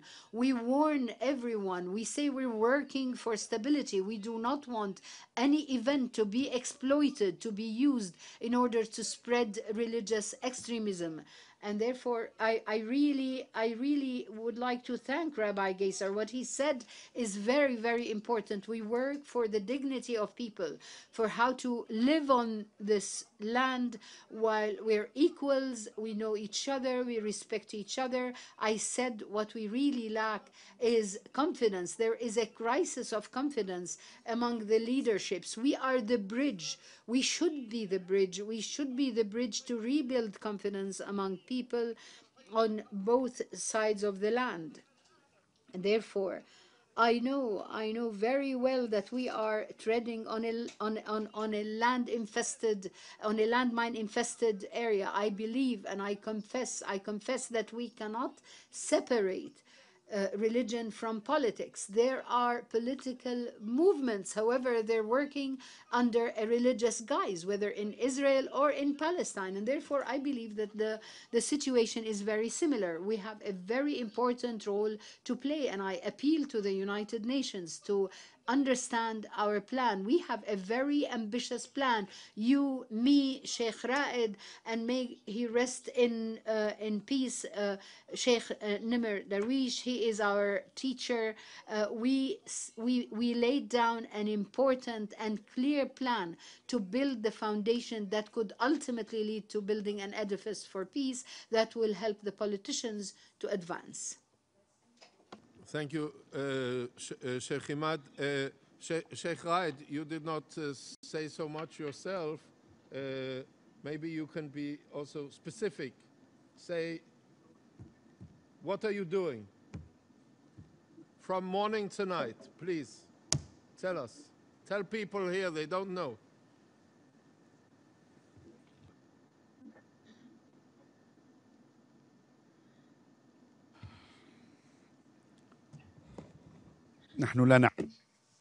Actually, we are doing nothing. In point of fact, I, for one, belong to an Islamic movement. I was born in that movement and was raised in it, and I was close to Sheikh Abdullah Darwish since my childhood. The Islamic movement in Palestine was established in 1970. It was established by Sheikh Abdullah Nimr Darwish. And then it continued for 10 years, advocating Islam among people, and then converted into a jihadi movement against Israel. And then the Islamic leaders were imprisoned. Also, Sheikh Abdullah Nimr Darwish was put in jail. And in 1984, the ideology changed, and Sheikh Abdullah Nimr Darwish has turned to calling for the ideology of coexistence. In 1988, the Islamic movement moved into the political domain, and it was difficult to participate in the political movement as an Israeli citizen, though you are an Arab, but to participate in a political process. Sheikh Abdullah Nimr Darwish went beyond that and went into the political arena and called for coexistence. In 1996, he formed a Islamic political party, and in 2013, he formed or helped to form a joint party that brought together the Muslim, the Jew, the secularist. His theory was the human being was created before religions were revealed. But what we are doing, I was touched by Sheikh Abdullah Darwish. I studied closely the Islamic law. I have written works, published works in Islamic Sharia law, and we revisited the Islamic texts, and we discovered that most of the interpretations by religious scholars depended on their own understanding of those texts without going back to the nature, to the thrust of those texts. We also discovered that the religious texts could be developed. It could be changed to take into account the current context in which the religious leader lives. We adopted this approach, and we shifted to guide people in terms of the fatwa, the Islamic religious edict and religious behavior, according to new interpretations, new concepts, focusing on you reinterpret those religious texts in terms of advocacy for peace. This approach is not fully appreciated by the Islamic movements. An independent Muslim person could interpret the message of Islam as a call for coexistence, but religious parties on the Holy Land are restricted by the historical narrative that dates back to 1,000, 2,000 years, and it is subject to an ideology, to a Sharia, and belongs to leaders, that they cannot go beyond the mindset of the leaders, the restraints of history and the Sharia, and so you cannot create and come up with a new text that calls for coexistence. So this question is not understood, but it is a rather complex, multi-layered issue, especially in the Middle East region, particularly so that the peace process without the religious dimension would not bear fruit in the Holy Land. In point of fact, people have waited for many long years without any concrete results. So it has become easy to employ religion in order to advocate violence and hatred. It's really easy to employ religion in the negative side. Our mission over the past 5 years was how to revisit those religious texts.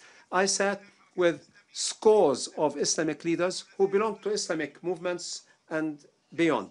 They are religious leaders of good standing in the Middle East. I sat with Jewish rabbis, and I asked them in their homes, who are weighty in their influence, and asked them, could we reinterpret religion in a new way without the shackles of the old religious narrative? And if 1,000 years passed, and now let's assume that we are living now, but 1,000 years from now, and came with people who live on the Holy Land, and they came up with a new solution, a new vision. Wouldn't we have praised them, paid tribute to them? And so our discourse focused on the evolution of the religious texts. And this is not easy, given the history, the legacy of leaders and scholars. One of the things that I never mentioned yet, even to my colleague Rabbi Mercure, and what is a cause for hope, and I'm saying this for the first time. What I have noticed over the past 2 years in the Holy Land is that all the files of violence, I'm saying this for the very first time, all dossiers of violence, although some loaded that, but the declarations by groups and parties called these actions as individual acts. We never heard this term this phraseology some 10 years ago. Any person who commits an act that leads to bloodshed, you see that reflected in the mass media, the printed press, that they are described as individual acts, i.e., this person took that act by himself. This type of phraseology, language, is totally new. We never heard before. And with God's grace and help, we would overcome these individual acts. This is something totally new.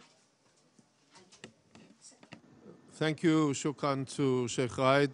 These are, of course, very in-depth thoughts which need to be spread now. And I want to ask Dr. Nasser Voilà. Okay. Sheikh Imad, the thoughts of which now Sheikh Raed talked about.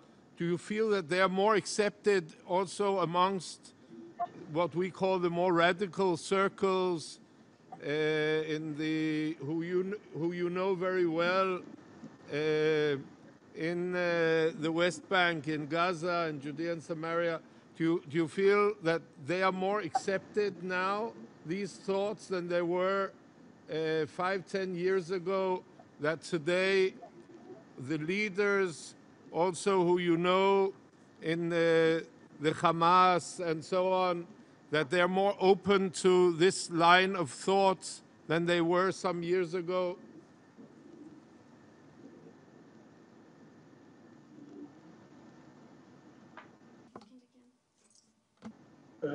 بكل تأكيد. Absolutely, absolutely, my friend. When I made my intervention, I said we presented and we succeeded.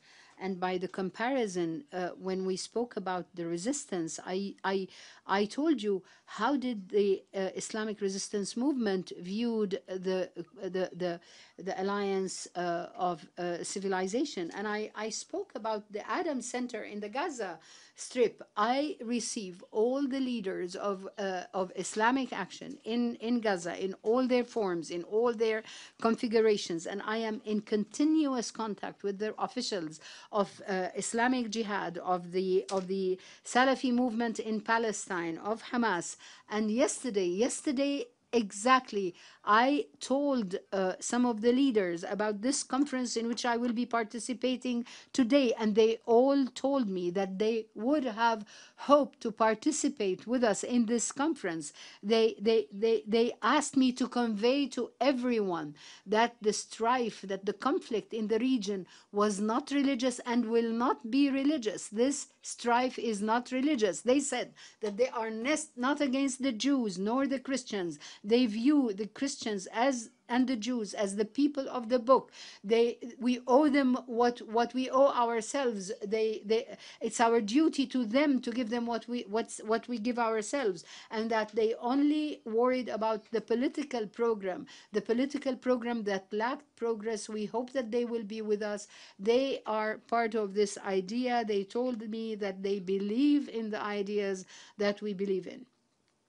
And I want to ask Rabbanit Adina Bar Shalom, on the Jewish side, what do you believe? Your late father, Rav Ovadia Yosef Zatzal, he was not the first, but the most prominent of the rabbis, of the poskim who came out in favor of peace. What is your feeling today of the chances that we can have a religious Jewish support for a peace, and that we can get the support of the prominent rabbis and leaders for the process which we are doing? כשאבא פסק את פסק ההלכה בעולם הדתי כולו. הפסק שלו לא התקבל בהבנה כל כך גדולה. Is there a translation? No. Okay. When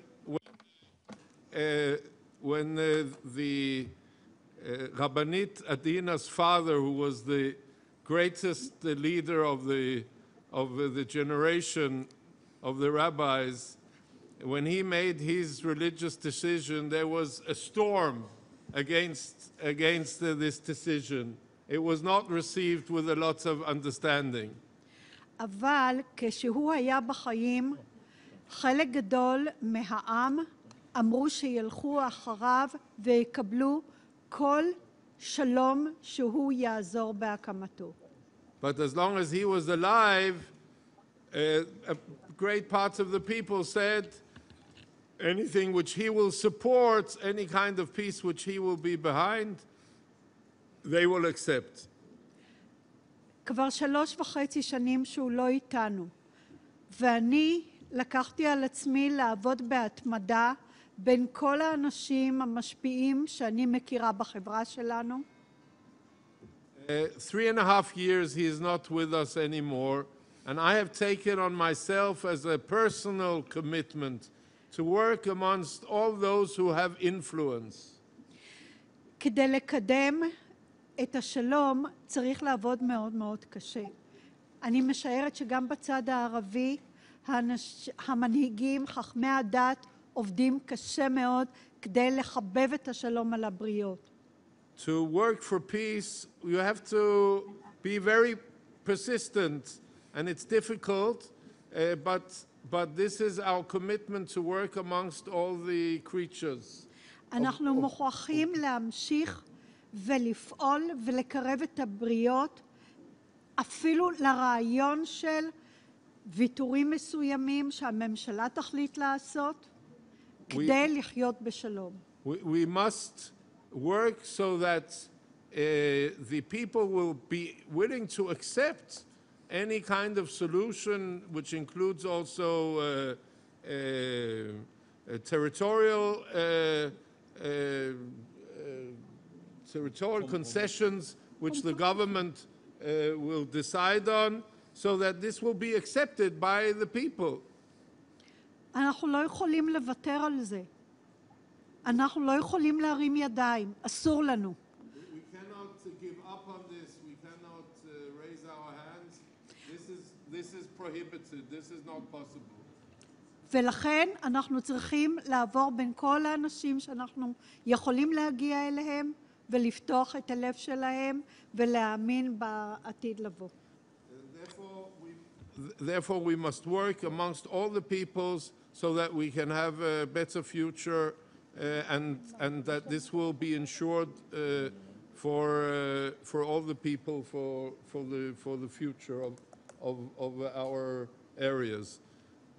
אני רוצה לשאול את אותה שאלה לרב גיסר, to the same question to Rav Avraham Gisser, who is working inside mostly in the national religious community, not so much in the ultra-Orthodox community, but in the national religious, including in the settler community, and is a very influential leader and rabbi in this community.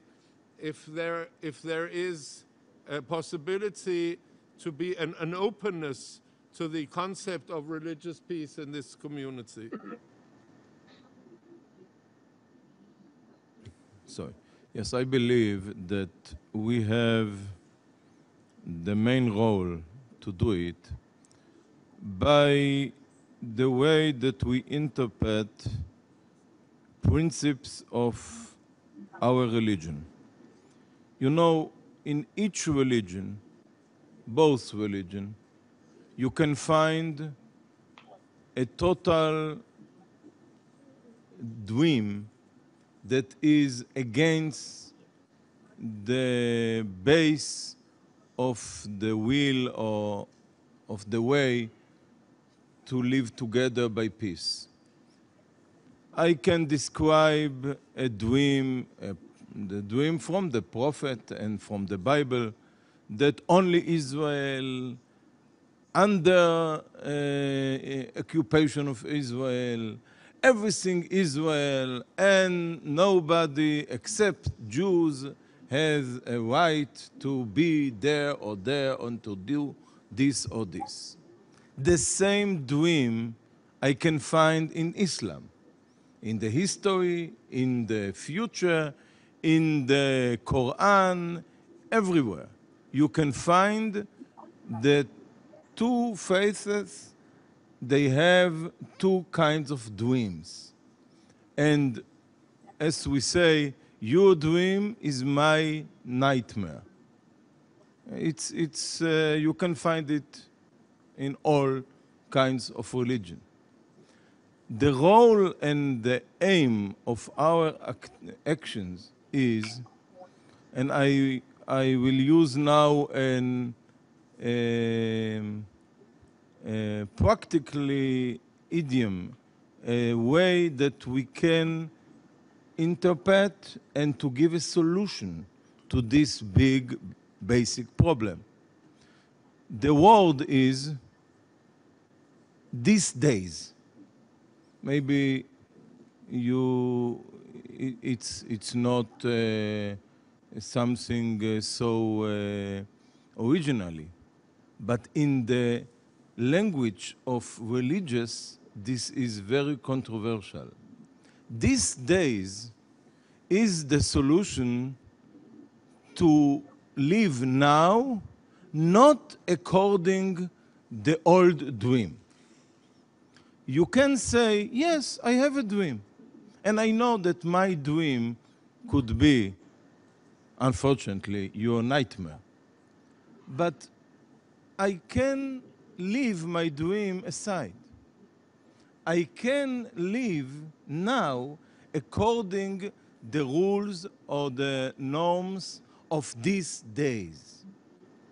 And these days is an idiom, a religion idiom, that a leader can use as a solution to his people, to the students, to the kids, to educate them. You know, in the future, maybe the sky will be down on the earth, and the kingdom of sky, of heaven, will make the change of the whole world.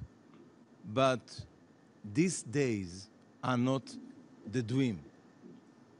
And if we can live in the norms, in the rules, in the limits of these days, as a morality principle, because now the time is not the time of the prophet totally, and now is not the time of the temple, and now is not the time of the jihad, and now is not the time of any kind of a total dream.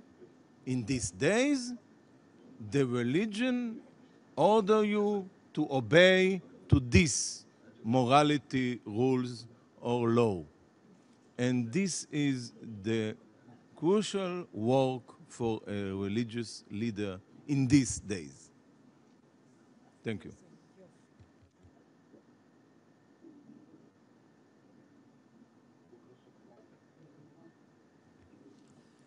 Thank you, Rav Avi. The dreams and the nightmares, sometimes there's a nightmare with the technical issues of the translations from Hebrew. And they're telling me that it might be fixed now. As אני אנסה לדבר בעברית, can you please tell, אפשר להגיד לי האם עכשיו שומעים אותי באנגלית? I will now try to speak in Hebrew.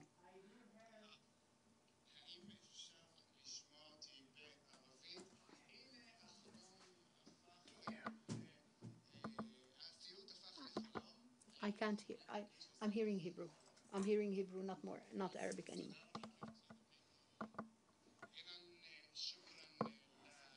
I thank those who helped with fixing.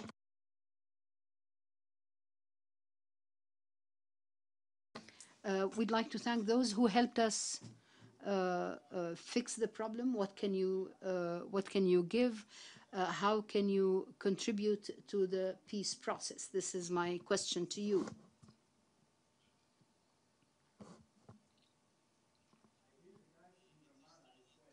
Talk a lot about the role and the significance of religion for building peace and helping politicians to attain to any kind of reconciliation which is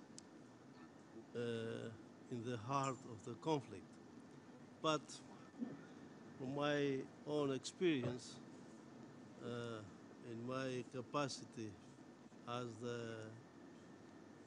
Christian leader and the representative of the Christian community of Jerusalem and the status of Jerusalem from the Christian point of view, I must admit and say that the core of the conflict, the Israeli-Palestinian conflict, the political one, which of course, as it has been stated here, it is of religious importance and significance, is the issue of Jerusalem, of the holy city of Jerusalem.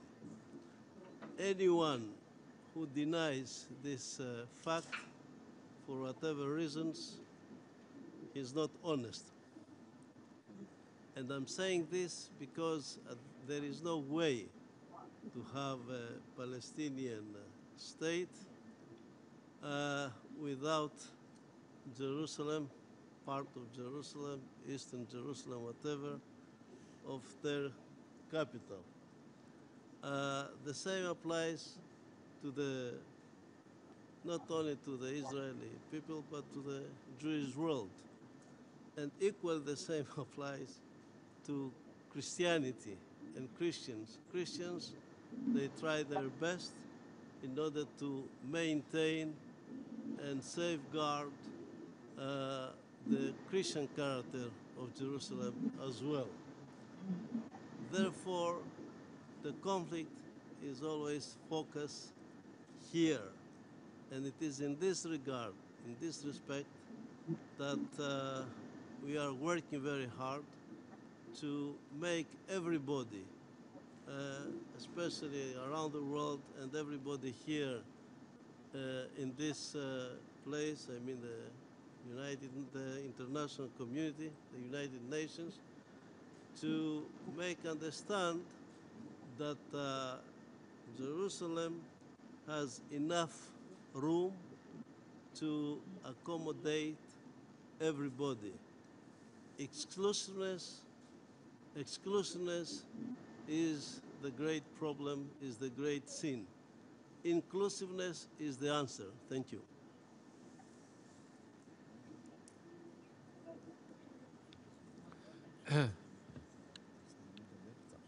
No. Thank you very much. Patriarch has a great, יש לך חוכמה מיוחדת. עכשיו אני יכול לדבר בעברית, זה כיף גדול.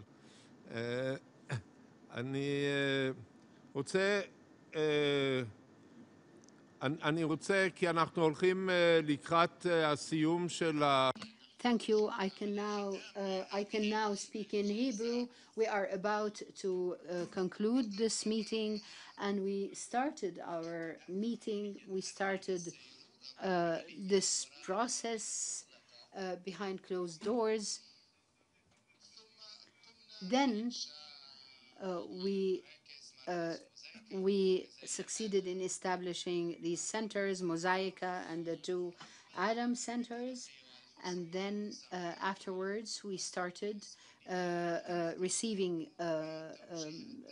assistance from the Spanish government. The Spanish government invited us to the Alliance of Civilizations to attend the Alicante and the Madrid conferences, and for the first time.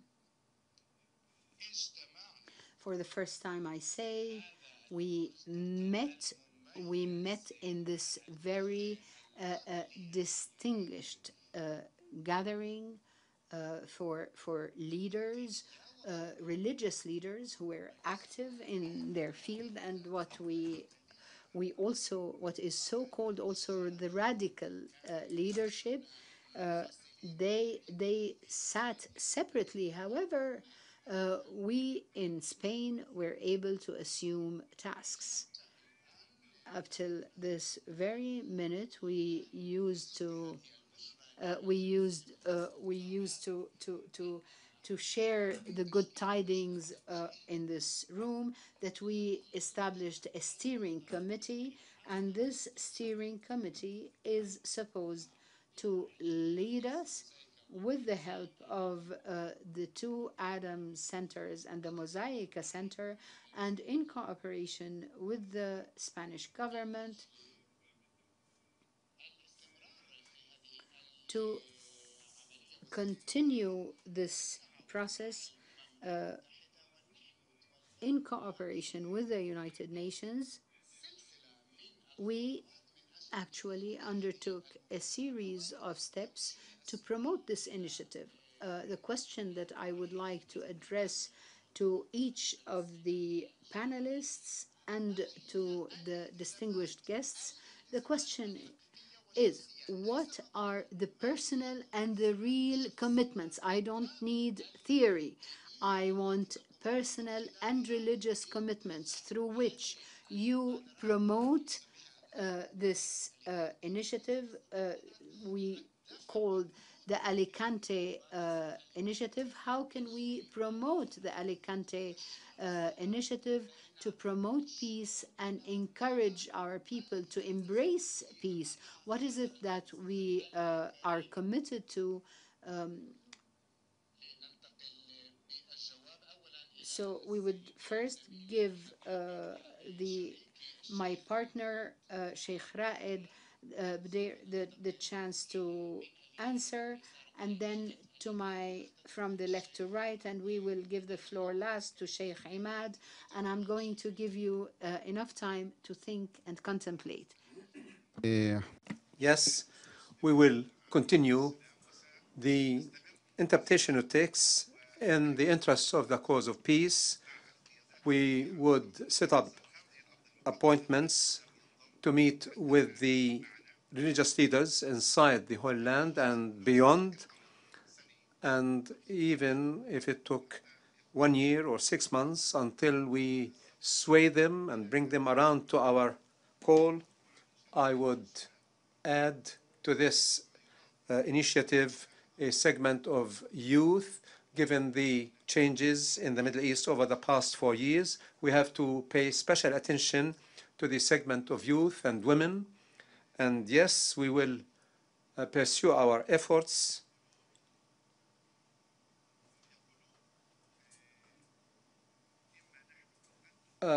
the other side says either you or us.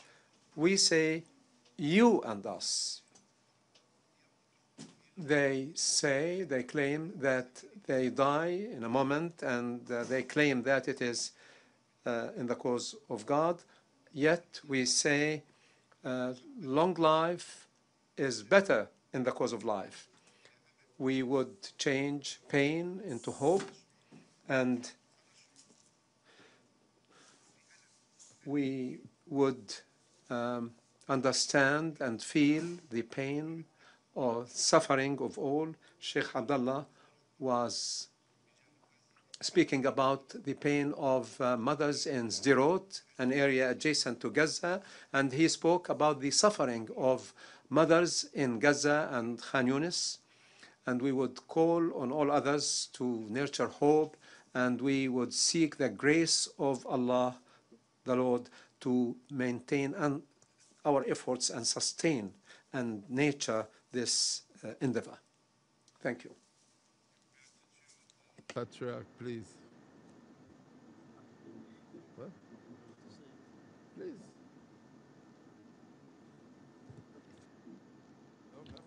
Thank you very much. We don't force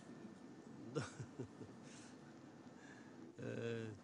We are committed to this initiative that has been taken and is going on, and we assure everybody that we continue with all our efforts and within our own capacity and responsibility to promote peace, to work.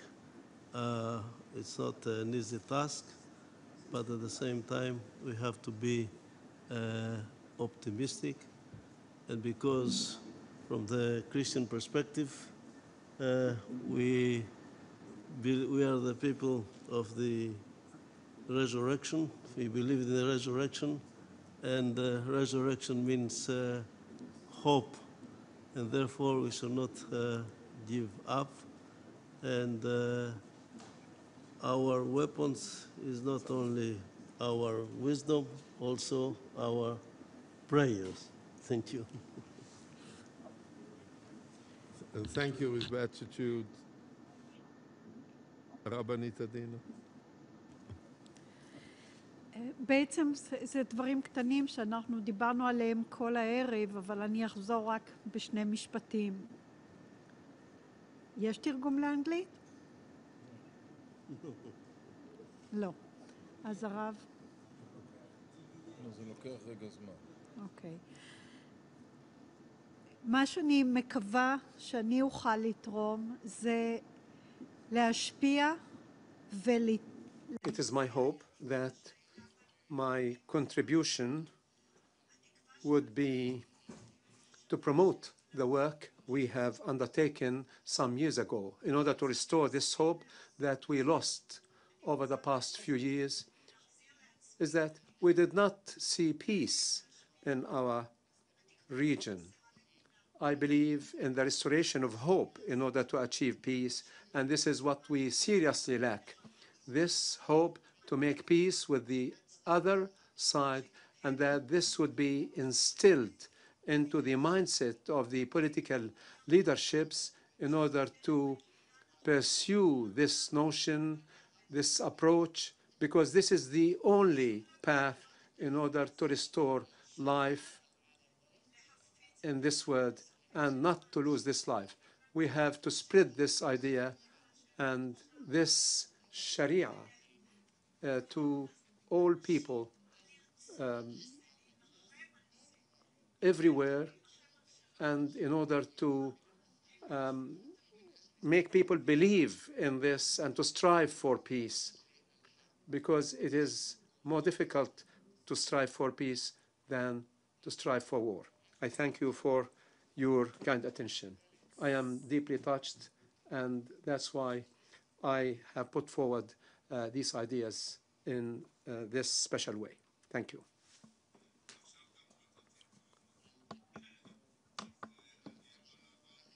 At long last, we have got translation into Hebrew and from Hebrew Arabic. I would like to thank the lady Rabbi. We could have listened to you without my weak interpretation.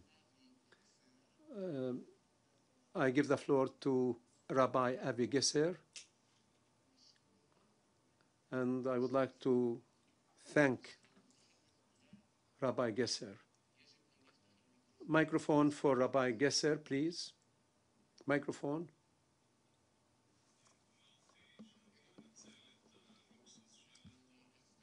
What I said is that I take advantage of this good interpretation, which at long last is now available.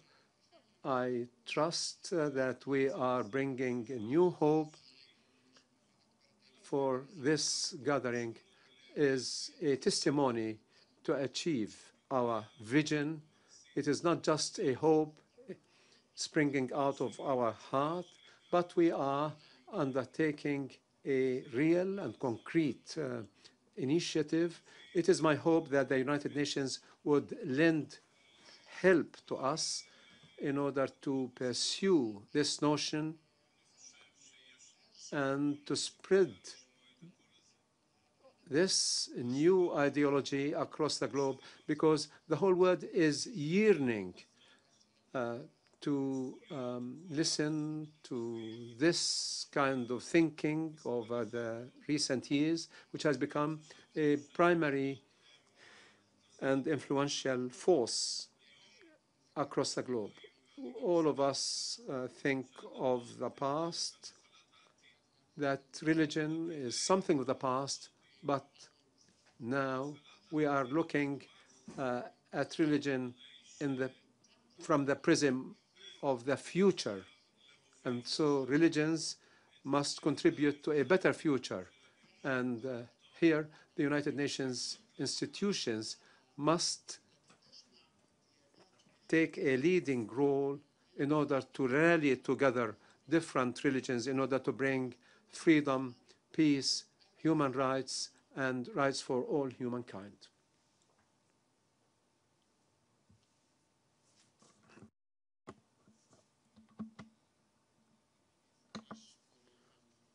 I thank my colleague and my friend Avi Gesser, my deep thanks. And now we listen to Sheikh Ahmed in Ramallah. Yes, we do miss you deeply. I must describe to you the fact that apart from the real problems facing peacemaking, we live in a catastrophic world, reaching from Gaza to Israel or from Gaza to the West Bank is quite an arduous, complex toil for people who like to change facts on the ground.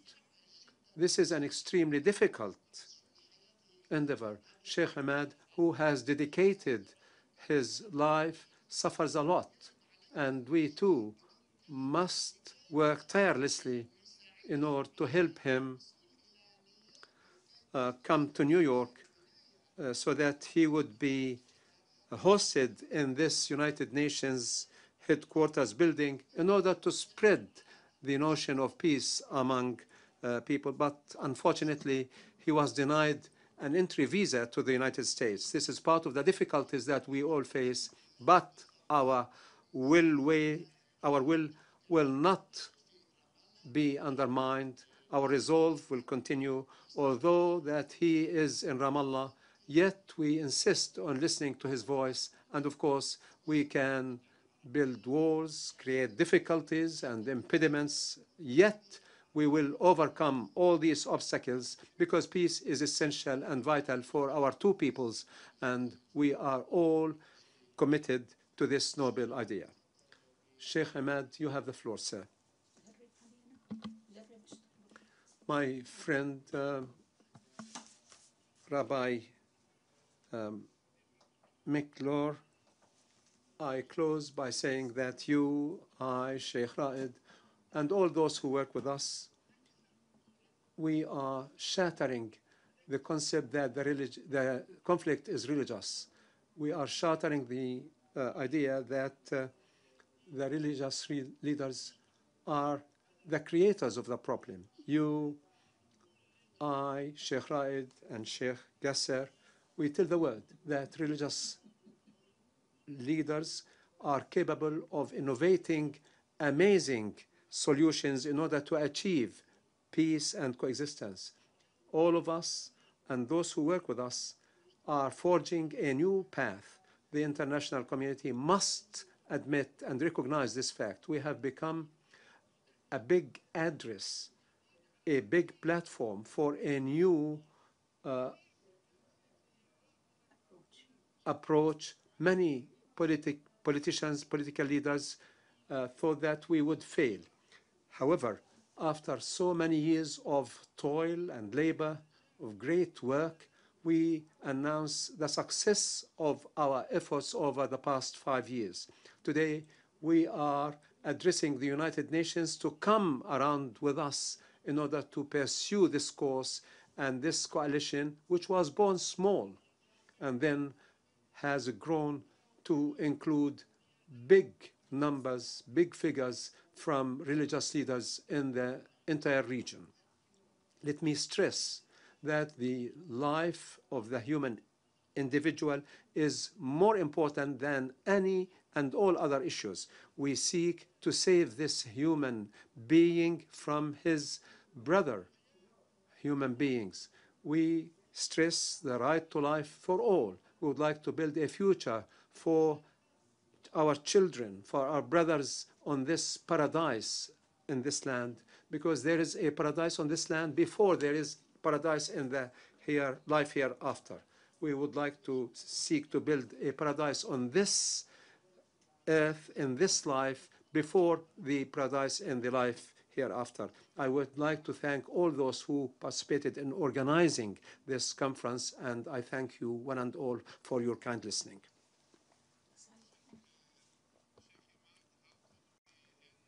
Better words than to create a paradise here in the Holy Land and in our world together. This is something that I think we will all sign up for, that this is our task, and we thank you for being with us. And we will, I must say, I confess that I am most impressed, not by the people who came here, because we had no choice. We came here, this is what we do in life. Not by the organizers, because they did this. This was what they undertook. But the audience here, who actually were here from the beginning, and most have actually stayed till the beautiful end. And this I'm very impressed with. And I would like to thank you for being with us to the end. And I would like you, one of those who have been and listened from the very first moment to the end, is our host today, His Excellency, my good friend, I hope I can say that already now, Mr. Nasser Abdulaziz Al Nasser, who is with us, and he will give some final remarks, which will be the concluding remarks of our session. Please come to the podium. The one who has convened us and brought us together here today. Thank you very much.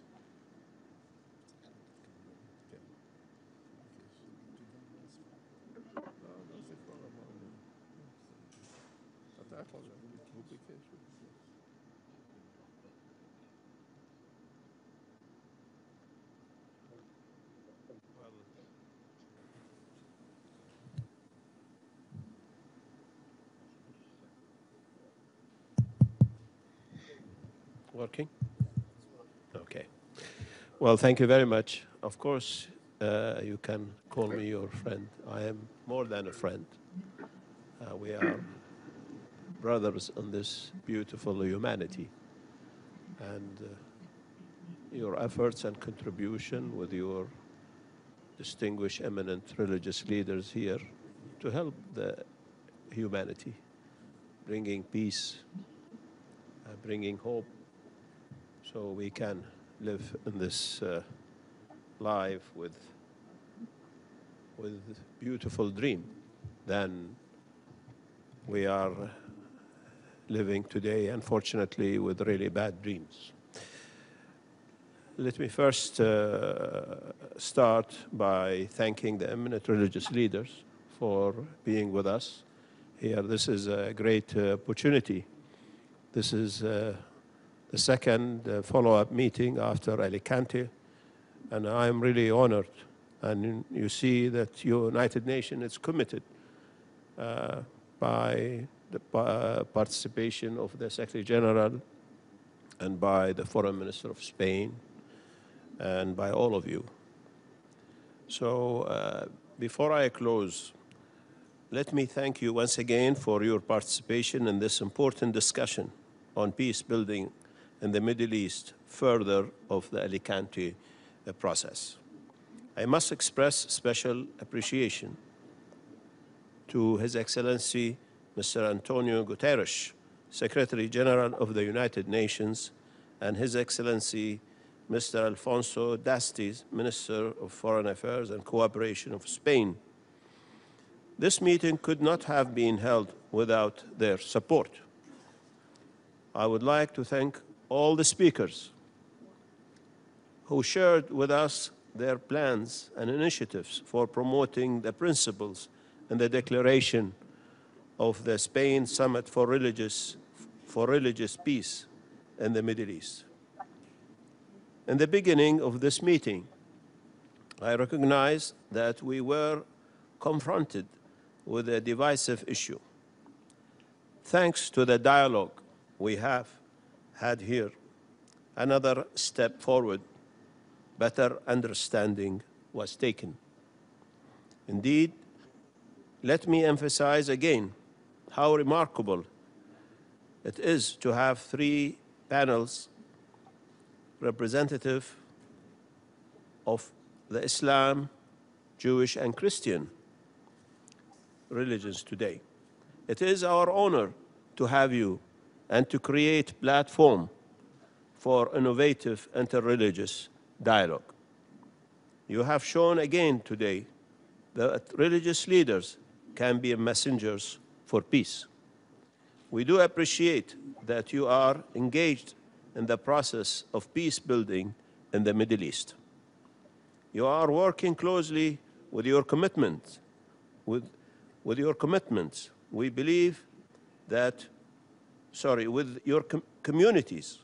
believe that your impact on your respective communities will be more than positive as your actions are undertaken within the framework of the UN Charter and the Alicante process. You have demonstrated the will and the leadership required to lay the foundation for peace building in the Middle East. We count on you to keep the dialogue going and rely on your commitments to help us build space where bridges of understanding can be built towards peace in the Middle East. I would like to thank everyone who came and participated in this meeting. This is a very important, and I'm sure all of us, we are looking forward for the next step. I want to say, I'm not a religious leader, but I will say God bless you all and wish you all success in your life. Thank you so much.